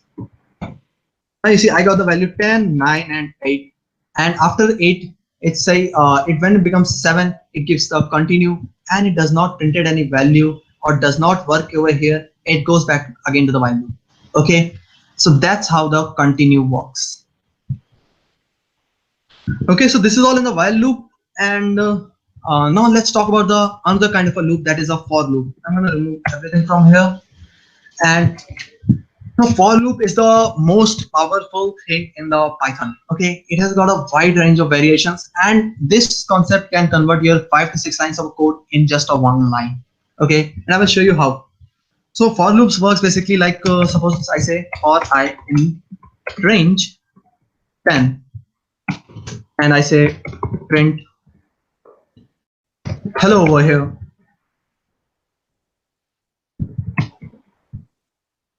And if I run F9 over here, wait a minute, it was running in infinite loop because it was stuck over there. So again, if I run this much amount of code, you see, I said for I in range 10. This is a kind of a for loop syntax where we say for I in range 10 means I will start from 0 and goes up to the 10, and it will print a hello over here. So it print around 11 times the hello in our screen. Now you can here also you can apply that slicing concept that we use, but it's a little bit of a different. You can say start from the 3 and goes up to the 10, and if I print I over here, then you can understand more clearly. Now if I run this much of the code, and you see it starts from the 3, 4, 5, 6, 7, 8, 9. Okay, so this is how the for loop works. Now this is right now we are talking about the for loop with the numbers. We can also put a stepping over here. We can say 2, and it will take a step 3, 5, 7, and we got the odd numbers over here. Okay, so this is how a for loop for integers or for the numbers work. But what if I do this? I want to use for loop on the string. Suppose for I in code warriors. Okay, and I say print I.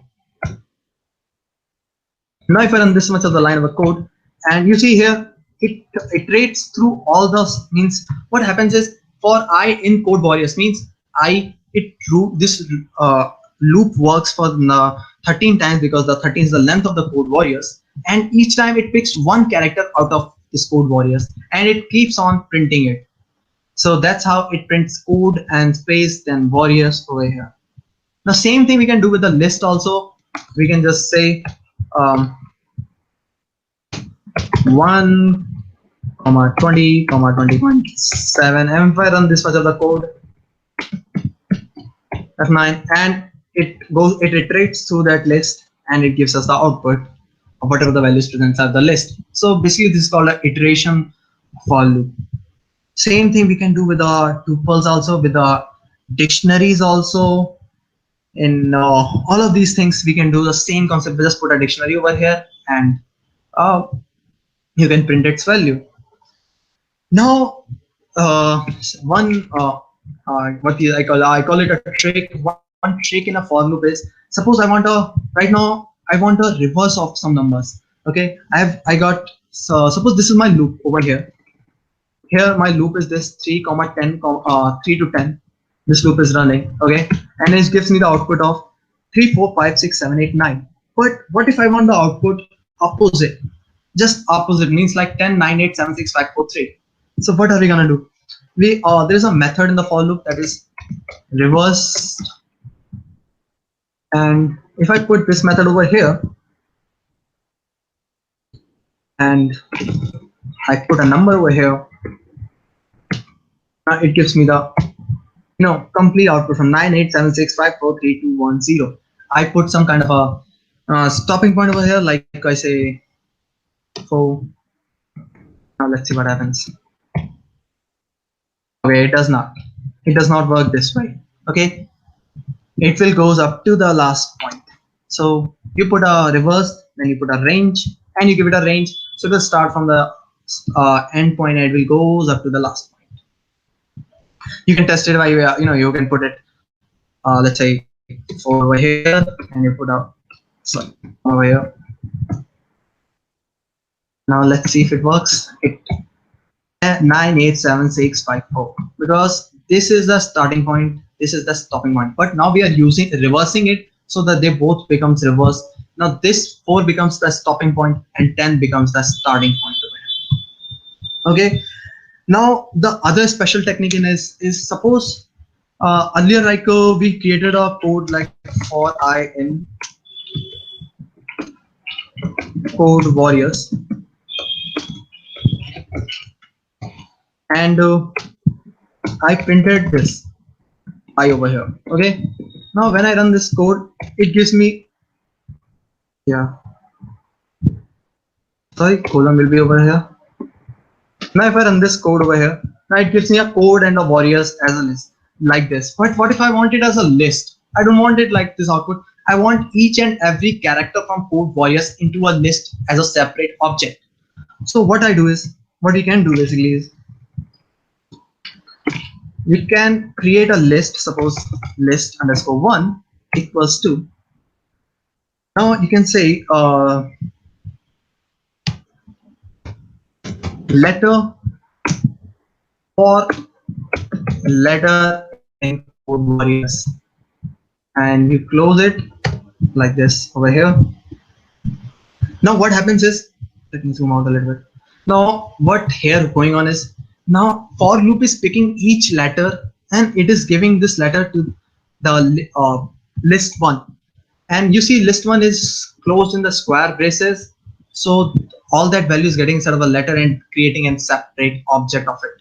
So if I run this line of the code, you see here list 1 is created, and you see here every one has become a separate object over here. See, code warriors, all of them are different variables. Now if I print also, print list underscore 1, and it will print it completely like a list. Okay, we have created one list. Now we can also use a if else statement inside of a for loop only. We can use a if else. Suppose I say something like list underscore 2 equals 2, and I say num, and I want to square it. Okay, for num in range, let's say 6. Okay, now if I run this, I have a code, what happens? Now you see I've got another list where from 1 to 5, or you can say 0 to 5, you see I've got this all squares. Okay, I've created a num square over here. All the nums are getting over here and they are getting squared and getting stored in the list variable. Now if I say if num 2 equals to 0. Now mod 2 is this the sign basically means is it calculates the remainder. Okay, it checks out the remainder. So what we are doing is whatever the value we are getting from the num, it will check its remainder, and if its remainder is 0, it will apply this method. So now if I run this, okay, there is an invalid syntax over here, and I don't know why this is giving this error. There must be something I'm missing right now.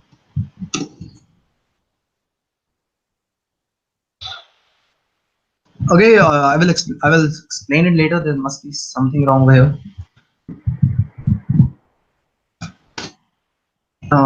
Maybe it works here. Let me see. And now percent 2 equals to 0. Sorry. 0. Now let's see. Okay, yeah. We use a if in the last. So yeah, I got confused. Basically, we use a if in the starting point also. That I will show you how when we use that. Now you see here, it gives us 0, 1, 2 only for all the even numbers, and it does the square, not all the numbers up to 6. Now I told you earlier I used this if in the starting point. I use the if over here, right? Now we use if over here when we are also using a else statement. Like if I say else to a num q. Okay, so what I'm saying is if num is an even number, do the square, else do a q. Now if I run this code and put a F9, okay, again it is giving me the same error. Again I'm missing something here. Okay, just ignore this line of a code. Okay, I have to check it what I'm missing over here. It has to work like this only. Okay, just anyway, ignore it. Now, for loop has also worked with when we want to concatenate, we want to iterate through 2 lists or 2 arrays. Like suppose I say my list 1 is equals to 1, 2, 3, 4. And my list underscore 2 is equals to 5, 6, 7, 8. Okay, and I want to work through both of the list in one for loop only. So what I do is for I in zip, not zip. What it does, it zip both the lists. So I will say list 1, list underscore 2, and I say print I. What it will do, it will just print. Wait a minute. Okay, I did not run these 2 lines of the code over here. Yes. Now if I run this, it creates a kind of a tuple between them. 1, 5, 2, 6, 3, 7, 4, 8. It just zip both of those lists together. Now that's the use of a zip when we want to create a tuples.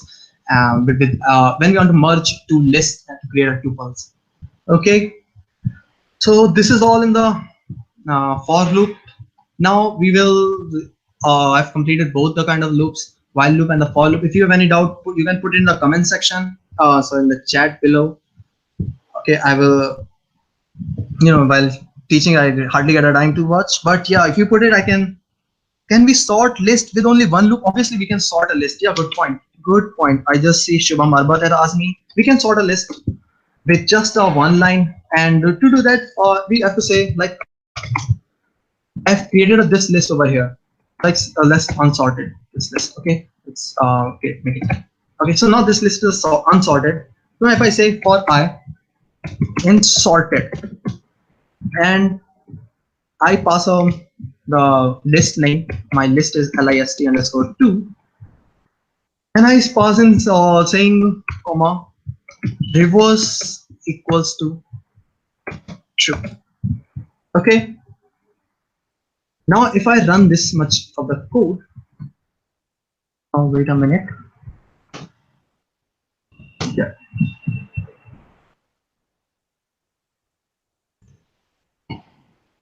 And I say print I, and I press F9. You see our list is sorted and in the descending order because we have said reverse is equal to 2. True. 8, 7, 6, 5. And if I just remove the reverse from here, I don't need a reverse. Okay. And now if I run this code, now it is in the ascending order 5, 6, 7, 8. And same way earlier, like in this method, you can transform it into a list also. You can just post those values in a list, those sorted values. Okay. So this is all in the for loop and the while loops. I've completed all the loops. Now let's move to the one of the another interesting part of the topic, that is function. Shubham Jaiswal, yes, we are just starting the function and we are coming to the lambda function. There I will explain what is the lambda function is. Okay, don't worry, I will explain it. Now functions, let's remove all of this. Don't need it. Okay, let's start a kernel also.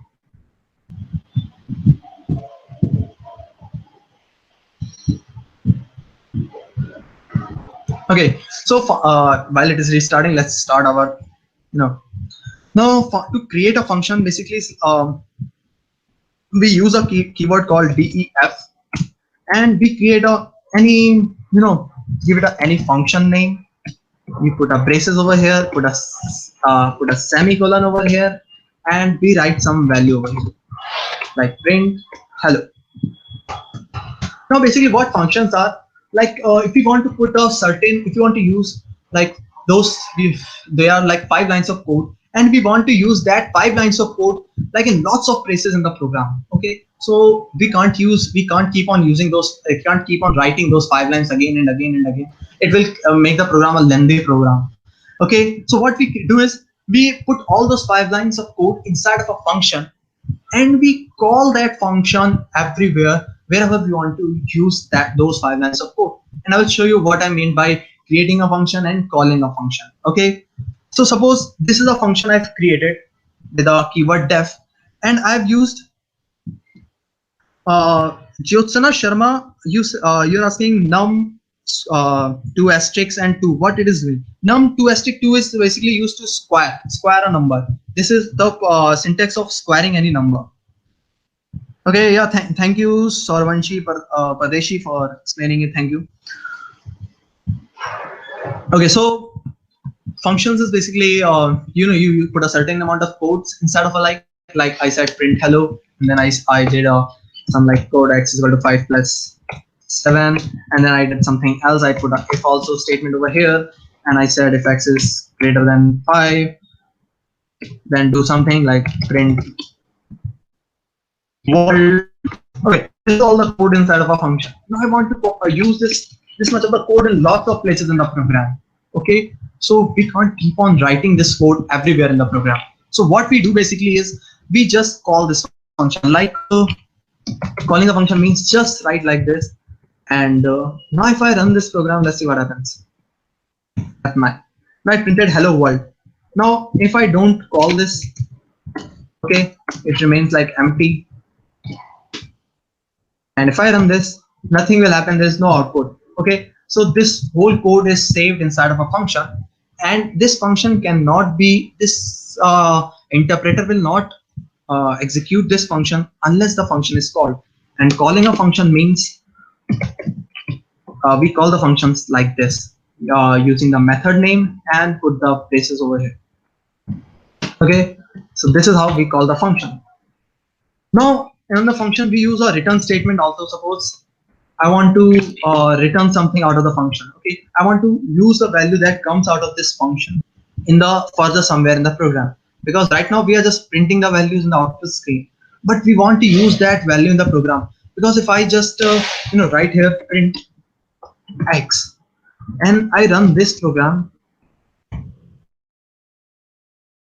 not defined, because in what happens to the function is, now it's a talk about local variables and global variables.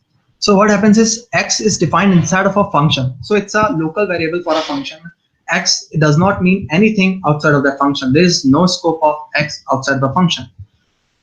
And if we have defined anything outside the function, that will work outside of the function, not inside of the function. Okay, I will tell you how we can use some global variables inside of the function also, that I will explain later. So what we do is basically to use this to get the value x out of the function, we use a return statement over here. I apply return x. Now what I can do is, now area, I can store it in some like except y is equals to x area, and then I can say print y. Okay. Now if I run this line of the code, and you see hello world, and I got the value of x which came out of this function and stored in the variable y, and I printed the y, and it gives me the output of 12. Now this is called calling of a function, and creating function, calling of a function, and using return statements. The use of return statement. Okay, you just return some value after the function. Now you can also pass some values. Like I want to say, I want to pass some value. Like I want to pass 10 inside of the function. So what you say, I am passing 10 over here. So I need a receiver, something like. Okay, so I put a like y. Okay, as a receiver. So what happens is now 10 will be passed from here, and y is a parameter present over here. It will accept the 10 value. And now if I just put a y over here and I run this much of the code, you see now x becomes 10 plus 5, 15, and we got the output as a 15 over here. So this is how we can pass the values inside a function. We can also pass a string. Suppose I want to say code. So what happens is now we can do this. Definitely. Let's say I want to print y over here. Now if I run this code, we got hello code and 12. Okay, so it runs the code. We can pass multiple values, like I am running code. I can run also 10 over here, and I can put another receiver over as a z and make it a z. And now if I run this code, it says hello code 50.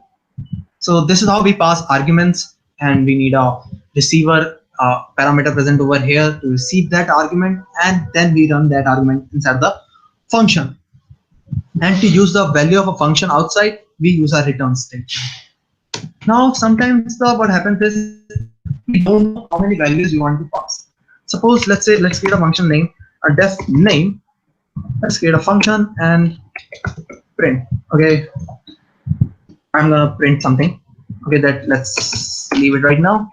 And now I'm gonna call this name over here, and I'm gonna pass like let's say costume over here. It should be a string. Then I'm gonna pass another one like Mayank, or another one like Meenal. Okay, now these three names I want to pass.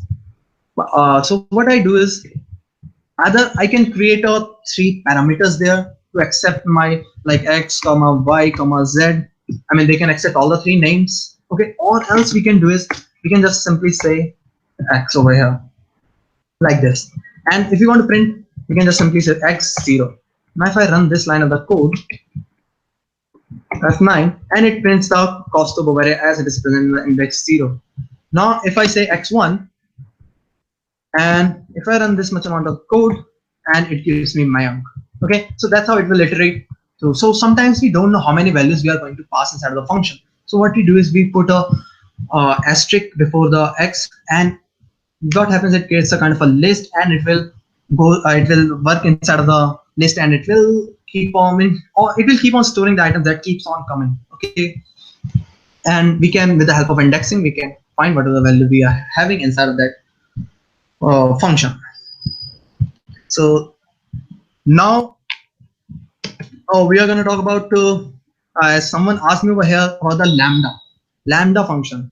Okay, so lambda is an anonymous function, and what happens, it's a one-line function. It's called a one-liner function where what we say, like suppose x is equals to lambda and a plus 10. Okay, what I did right now, x is equal to lambda, I'm sorry, a plus 10. Okay, and print x. So what happens is it creates a function name x, and which has a one parameter a over here. The name of the function becomes x, parameter becomes a. Okay, that we will pass from here by giving a value like suppose 5, and the only one line is running inside of that function. Like right now we were running lots of lines inside of the function, but right now in this lambda we run only one line of the function, and we just write it like this. And if I run it, sorry, F9, and it runs perfectly fine, it gives the 15 as output. So this is a lambda function. We use it inside of the main functions like these to create a one line of functions for smaller jobs. Okay, so this is all in the functions. Now one small thing is left, that is modules over here, and it's a very basic concept. Most deeply you will understand when I will explain you tomorrow the Numpy and the Pandas with using the modules. Then I will explain you much more now advanced way about how modules are. But you can understand modules in a simple way. Like suppose I create a function, like suppose def area, a rectangle area suppose. Okay, and I say pass two parameters inside of it, like a comma b, and I just give it a print a into b. Okay, so that's how we find the area of a function, right? But okay, that's how we find the area of the function, and we create one more function says def square area, and here we only pass one value, and it prints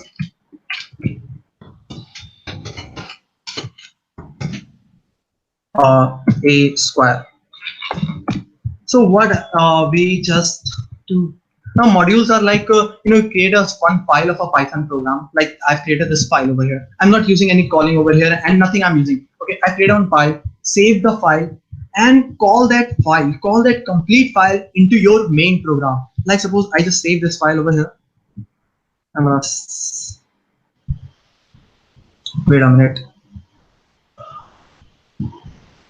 Okay, here is my I will save this file in my working directory, which was Python workshop, as let's say with the name of area.py.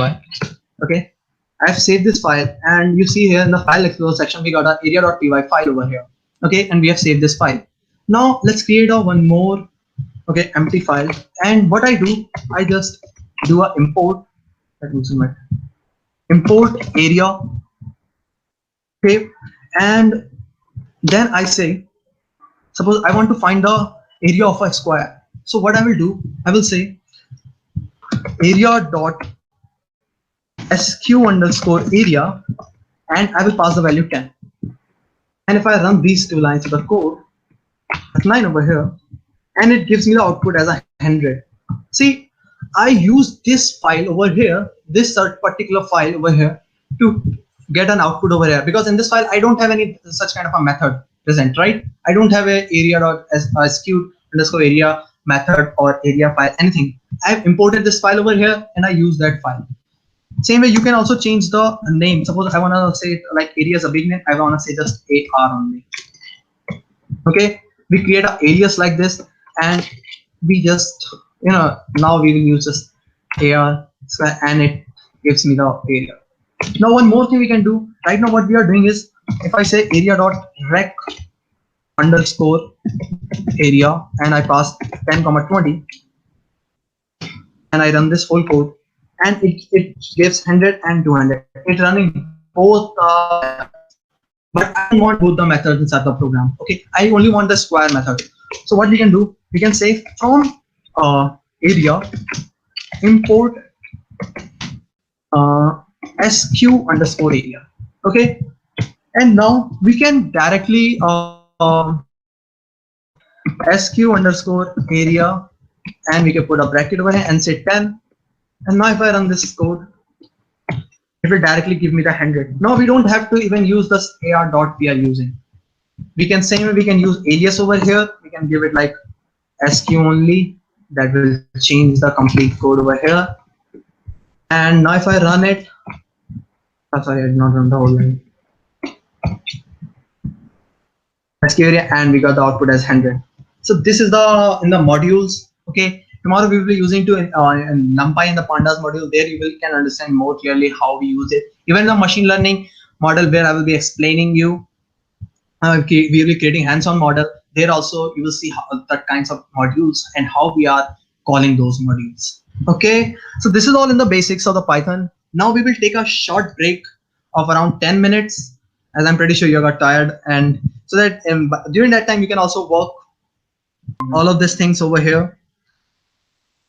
And then one of my other instructor, Mr. Mayank Bajaj, who is also the founder of our Code Warriors, will start the intermediate topic, object-oriented feature. Okay, so let's take a short break of 10 minutes and we'll be right back.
Hello guys, I am Bajaj. I will be instructing you about OP, which is very important feature for machine learning.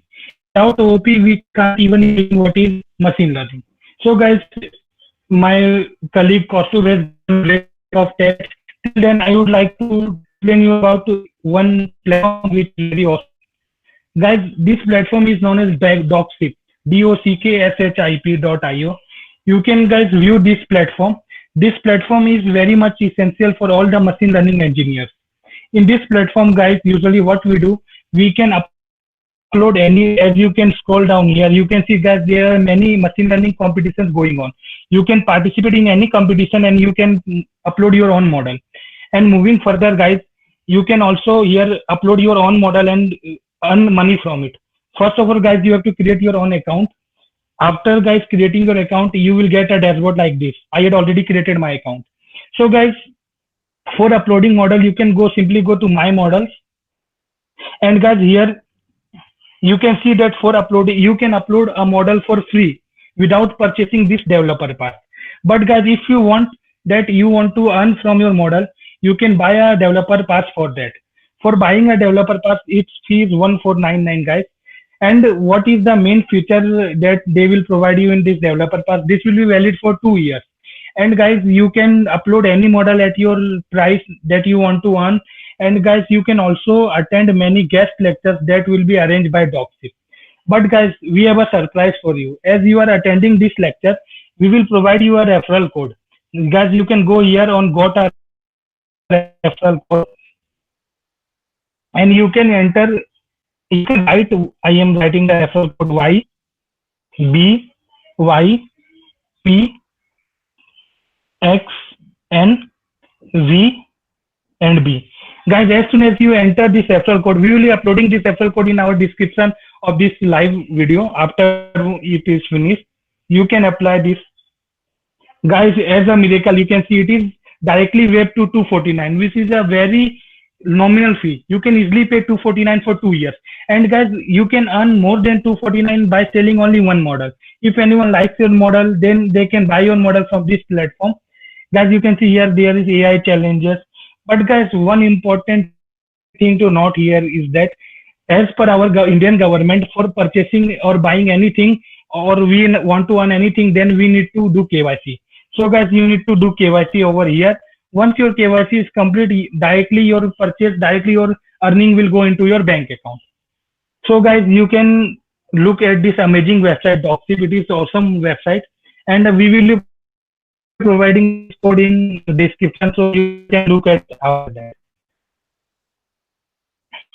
So guys, I hope everyone is back. Can I get a thumbs up in the chat if everyone is back?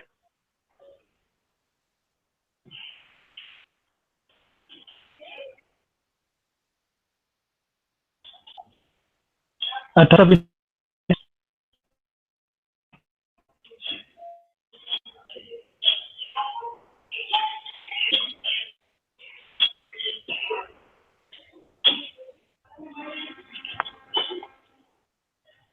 And one more thing, guys, I want to clear you one more thing, that everyone is asking about certificates. Guys, after this session, we will be uploading this video as public, and you can comment in that video. Guys, we will be looking the summary of the video in that comment section, and we will give a Google form in the description of this video. First, you have to comment the summary of this session in this video only after it goes public. Then, guys, you have to take a screenshot and you have to fill the Google form. So guys, from this way you can get your certificate. But one more thing to note, that guys, you have to attend today and tomorrow's both session and upload take the screenshot of your comment and upload in the Google form, and then you can get the certificate. So guys, moving forward in my part, that is OOP. First of all, guys, I would like to introduce you about the programming paradigm. There are mainly two types of programming paradigm. One is POP and another one is OOP. POP stands for procedural oriented programming and OOP stands for object oriented programming. So guys, you may be imagining what is the difference between these two. There is nothing much difference, but guys, they both are different approaches. For example, guys, if you talk about main difference, then POP mainly focuses on functions. The main focus of POP is on functions, while the main focus of OOP is on objects.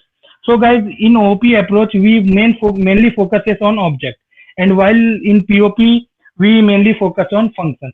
Guys, can you give me one example of any programming language that is POP? I would be looking in the chat section, guys.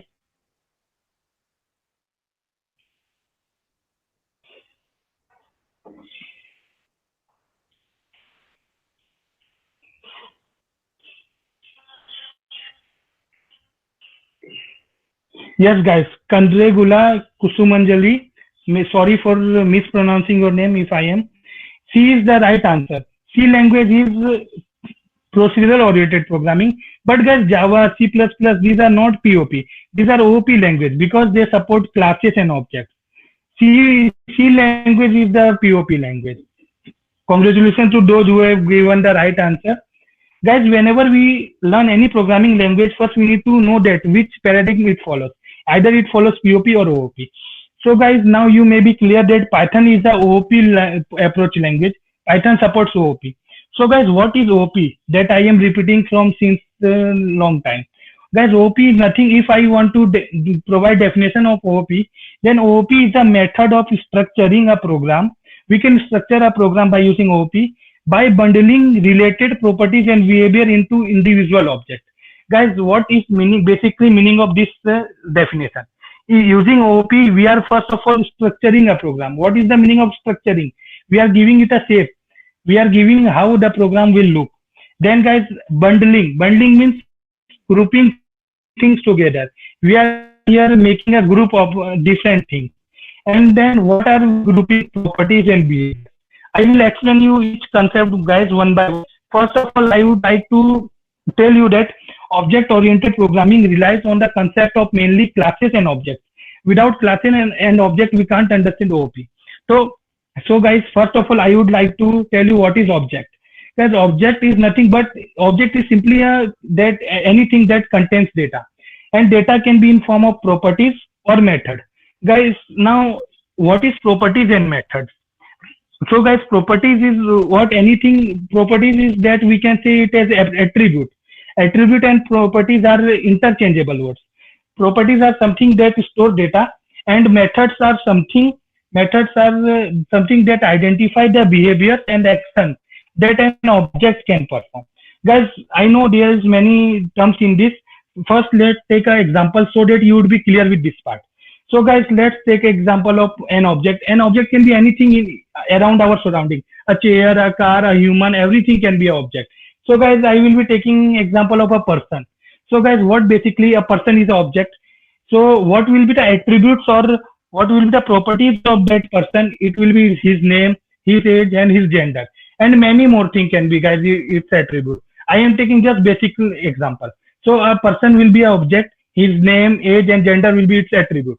And guys, what is meaning of methods here? Method will for example, a person can dance, a person can breathe, a person can swim. These all are dancing, swimming, and breathing are all the methods that are an object acts on it. So guys, the method are the actions that an object acts on it. So guys, from this example, I think that you first ask you a question. Do you think that whatever we are doing in OP that we can do in this dictionary anything? Guys, you answer is just a question. Can you do the same thing that we are doing using class with any other data structure in Python?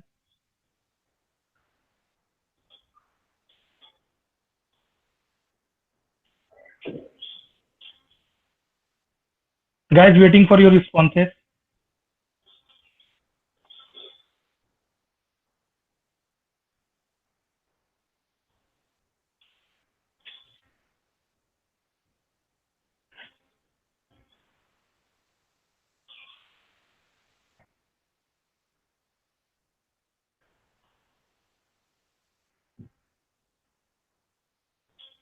Let me continue, guys. First of all, I would like to tell that we can do the same thing using list. For example, let's suppose we want to create 3 objects using list. First name, let's suppose Harry. And as I told you that we will be using 3 attributes. First attribute will be his name, Harry. Second attribute will be his age, let's suppose 25. And third attributes will be his gender, let's suppose male. Okay. Then guys, we will be looking forward at second example. That will be, let's suppose, Vinod. You all may be knowing about Vinod. He is very trending now, guys. Can we have a hashtag Vinod in our chat? As Mumbai police has also, guys, tweeted about him. Why can't we have hashtag Vinod in our chat? So guys, his name will be Vinod. Then let's take his as 1 because he is invented in last 5 to 6 days, I guess. Then let's take him as a male. Then guys, third example we will take of Kerry Minati, who is a very good YouTuber. Take his name as Kerry Minati. We will take his age approx 20. Then he is also a male. I hope guys it is visible to you all. So guys, we have taken 3 examples. What we will do using class, that we will create a class of person and we will create 3 objects like this only. But why OP when we can do same thing using list? So guys, to clear this dilemma, I will give you 2 disadvantages of this approach. Guys, if you will use list in this approach, then what will happen that after a very large amount of code, when we have for example suppose 200 or 300 person, then we may forget that what 0 index represent, what 1. It is very hard to remember that 0 index represent name, first index represent age, second index represent gender. For example, guys, suppose we want to know the gender of Binod, then we need to write Binod of 2 like this. Okay, let's run this, guys. As you can see, guys, here male is printed. So this way we have to access the value using indexing. But guys, if we will use classes, then we don't need to remember any index. We can just simply write here binod.gender. Then we will get his gender. This is so simple, guys. So that to reduce the complexity, to reduce the hard coding, or to reduce the remember, so that guys we are using classes. And let's take one more disadvantage of list approach. For example, suppose Kerry Minati forgot to write its age.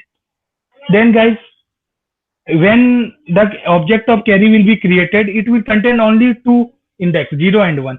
And let's suppose we want to know the age of carry. What we will write? We will write carry of 1. But guys, do you think we will get the right output? Guys, your answer in chat, I am waiting. Do you think we will get the right output?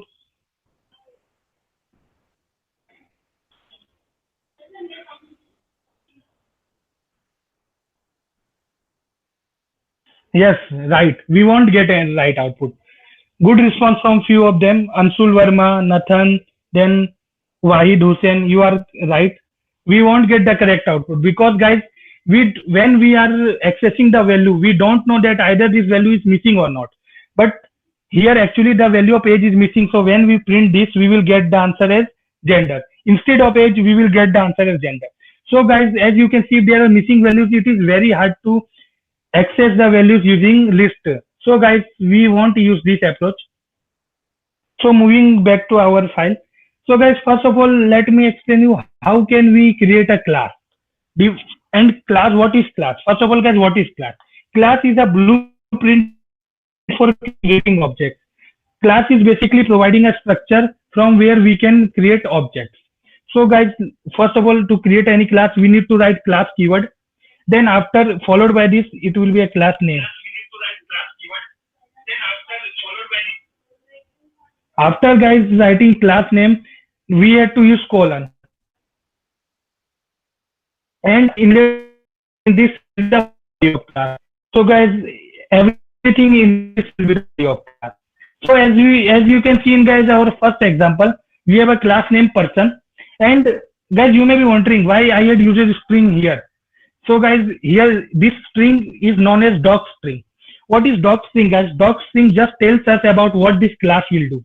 We are basically giving the definition, or we are giving the instruction what this class will do. I will tell you how to access this string, guys. Then guys, we are here defining a variable age, which is an integer variable, and guys, it is a class variable. There are basically two types of variable in OOP, that is class variable and instance variable. I would comment here, guys. It is a class variable. So guys, this is a class variable. What is the meaning of class variable here? Then any n number of objects we create here over this class, all can access this age variable, because this is a class variable and it is accessible by every object in the class. And guys, we are creating here a method. I told you that a method is that acts on that object. So guys, this method is greet, and we are simply printing here hello. And guys, what this self keyword will mean, you may be wondering what is this self keyword over here. Guys, this self keyword basically provide the reference to the object which is calling. For example, guys, I created an object named carry over here, and then I am calling carry.greet. Then guys, the reference of carry will be passed over the self keyword. So guys, this is the basically use of self keyword. Now guys, moving further, I told you we can access this age variable using any object. Moreover, guys, we can also access this age variable using the name of class. The name of class is person. So guys, you can see here that we are accessing the age variable using name of class like person.age. Guys, let's print this. We can, guys, this is spider 4. You can use F9 for printing. First, you have to select the part which you want to print.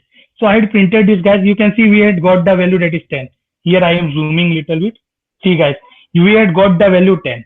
So guys, we can access this using class name also. Now guys, I told you earlier that I will also be telling you how to access this document thing. So guys, for this we have a special function that is known as doc, _doc, _. So guys, followed by class name. As I guys run this part, you can see we had got the documentation string. So guys, if we got any class, then we don't know what this class performs. It is a very good practice to write a documentation string before defining any class. Now guys, how to create the object of that class? For creating object, we just need to instantionize the class. For that, guys, we need to write the class name, then followed by the parenthesis. If guys, our constructor take any arguments, we have to pass over here. Then guys, here is the name of object. Let's run this part, guys. So we have created an object named Harry. You can see in guys variable explorer. Here guys, Harry is the name and person is the type. So person is the class name. So it is an object of that class. Now guys, how can I call this greet function that I had initialized before using the object name? And our object name is Harry. So we can call it using harry.greet. .greet is the function name. Let's run this guys. We will get the output as hello as you have seen over here. And similarly guys, I had told you earlier that age variable can be accessed by all the members also, all the objects also, as well as the name of class also. So we can also call the age variable using this object name. As we write print harry.age, you can see that we had got the output 10. So I hope that guys you are clear with the basic implementation of class, how a class works. There's a many concept left. Let's move further. Then guys, here is we are creating different class and object. So guys, I am creating a class of parrot over here. And guys, again, I am writing a class variable or class attribute we can say, or class property we can say, name is species. Species is assigned to a value that is known as bird. Sorry guys. So any object that will be created using this class will also have that variable predefined. We can directly call using any object, or we can also use calling the class name. So guys, here is the main function, that is init. Guys, what is init function? If you know about C++ language or Java language that support OOP, then guys, there is a constructor. In those languages, the constructor is initialized using the name of the class. But in Python, there is a special function that is known as $init. So guys, whatever will be written inside this will initialize the object. Here we are taking guys two variables, name and age, two values from the user, as well as the object will be created with providing these two values. Then the object will be created and initialized also. You can see guys here, I am creating an object named BLU, and I am passing the name as BLU and age as 10. So guys, let me run this part. So guys, the object blue is created, you can see over here, and it is a parrot object, and it has two variables. We will learn how to access these two variables. Similarly, I am creating one more object that is WOO. Now guys, how can we first access the class attributes? To access the class attribute, guys, we need to just call object name dot species. As you can see over here, guys, I had told you how to call the class variable. Here you had seen that. Similarly, we are seeing how to call. So run this part. You can see guys, here it is printed blue is a bird and U is also a bird. As we had written here, blue is then format will print whatever written inside the blocks. So guys, here it is printed. Now guys, how can we access these two variables, name and age? This is guys very simple. We need to just write the name of object, then use dot operator, then write the name of instance variable. Guys, as you can see here, we are using blue.name and blue.age. And this is the guys, where if you don't know about dot format, you can read the documentation. And we have a dedicated course for Python in our channel that the live stream is going on currently. You can also view that videos for clear understanding of basic Python. And so guys, here we had created two curly braces. It means that we will provide value of two variables. First variable will be blue.name, that will be printed in the place of this curly braces pair. Then blue.age will be printed over this curly braces pair. So guys, first blue.name will be, we will get the output. You can see similarly for WOO, we will get the output. Here you can say guys, blue is 10 years old and U is 15 years old, that we have passed while creating the object. So guys, till here I think you are clear. If you have any doubt, you can write in the chat section, guys.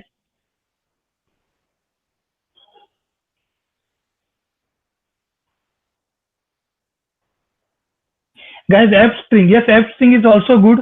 There are different approaches of writing print statement. We can use format. Instead, guys, we can also use, let me show you one more approach. We can also use comma separated, like blue dot, wait a minute.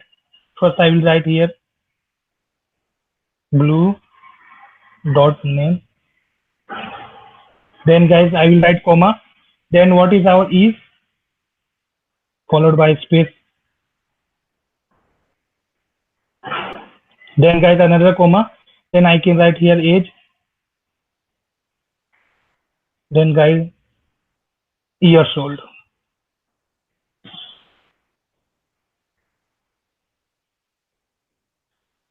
Guys, as you can see here, sorry, oh, I don't need to separate it with comma, my mistake. Because guys, comma automatically provide a space. Guys, as you have seen here, there are different approaches for this one. This is not limited. F-string is also one good approach. So guys, Divesh Patil is asking why we had used dot format. Divesh, we don't need compulsory to use dot format. You can see same example I had done using printer only without dot format. It is up to you which is convenient for your user. Then next doubt. Guys, don't spam about certificate. Guys, take the main aim as learning, or take the main benefit by learning from this session. We will provide you link as I told you earlier.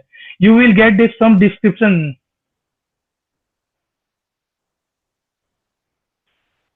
Okay guys, let's move further. Now guys, I am creating here 122 functions, then I will call here. This is nothing new, so I will move little faster guys. Here we had created a class named parrot. Then guys, as told, I had created an initializer that is also known as constructor. And in this initializer guys, we have again two same variable name and age. Then guys, here we have two methods. First one is sing, that we are printing, that we are taking one input, that is song, and we are printing the output. Similarly guys, in second we are just getting the name of the bird and we are printing that is now dancing. So guys, let's run this part.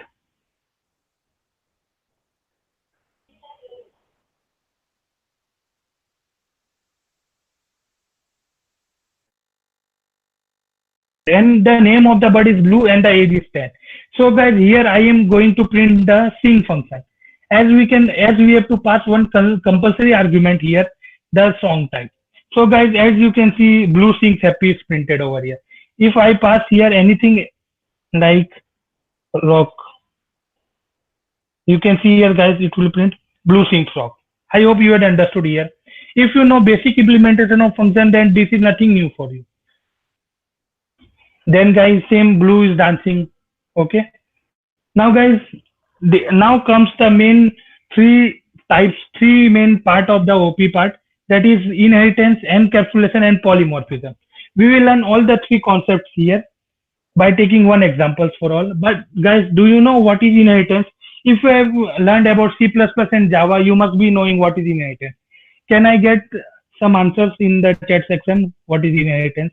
Guys, look, I want to know the mindset of you all. So I am asking you again and again questions so that you can be interactive, guys.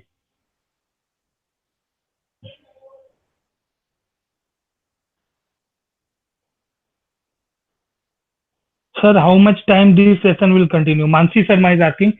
Mansi, hardly 20 to 25 minutes more. We will end the session. Mansi, don't worry. You have another webinar. We will end this within 20 to 25 minutes.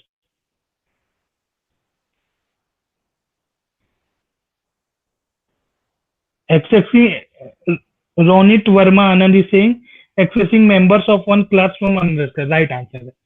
What basically is the meaning of inheritance is that we can use we can have two classes. One will be known as parent class and one will be known as child class. We are basically deriving the attributes and method of one class from another class. As in this example, guys, bird is the parent class from which we are importing or we are inheriting the features and functions of penguin class. So guys, whatever function is inside the bird class can also be accessible in penguin class, and it can have modification also. We can modify the function as per our need. So guys, here first initializer, that is constructor. Here if we create any object, then it will print bird is ready. Then here it is a function who is this, which will print the bird. Then guys, we are having one more function, that is swim. It will print swim faster. So guys, now this is the parent class and we are inheriting child class. So guys, how to perform inheritance? It is very simple, guys. As you have seen in this example, I have to write first class, then class name. Then we have to take a pair of curly braces, sorry, round bracket. And we have to write the name of parent class over here. So guys, if you write the name of parent class over here, then this class name, this class will be inherited from that parent class. So guys, as you can see in the example over here, penguin is our child class and we are inheriting it from the bird class. So here inheritance is taking place. Now guys, for penguin class, we have one constructor, that is, I am explaining this from starting only guys. Init function is a special and it is an initializer, or it is known as constructor. Guys, here main concept comes. What is super over here? Is this a Superman or any super villain or superhero? It is nothing like that guys. Super is just, we want to call parent class initializer. Super is anything that is used to call from parent class. If we suppose that guys, we have same function name from here, who is this also same function name over here, who is this also over here. If I want to call who is this of parent class before calling this of child class, then here also I can write guys like this, super dot who is this. So guys, what this will basically do, this will call the parent class who is this function, then it will execute the body part of child who is this. So guys, let me comment this. So guys, the super keyword can be used for variable also, can be used for method also. So guys, there is a vast use of super keyword, but guys, in our machine learning part, we don't need to go in deep of this, because in machine learning, we just need to know the concept of objects, classes, functions like this. So guys, you can see here, first of when we create the object of parrot, first of all, the base class initializer will be called. And then guys, it will print the penguin is ready. So then guys, we have two functions, who is this and run. Guys, here I am creating an object of penguin class. As soon as I run this code, guys, can anyone tell me what will be the output? Which line will be printed over here? Just guys, give me the count of lines. Don't need to write whole. One line or two lines. Just write this guys. We will get the output as one line or two line output.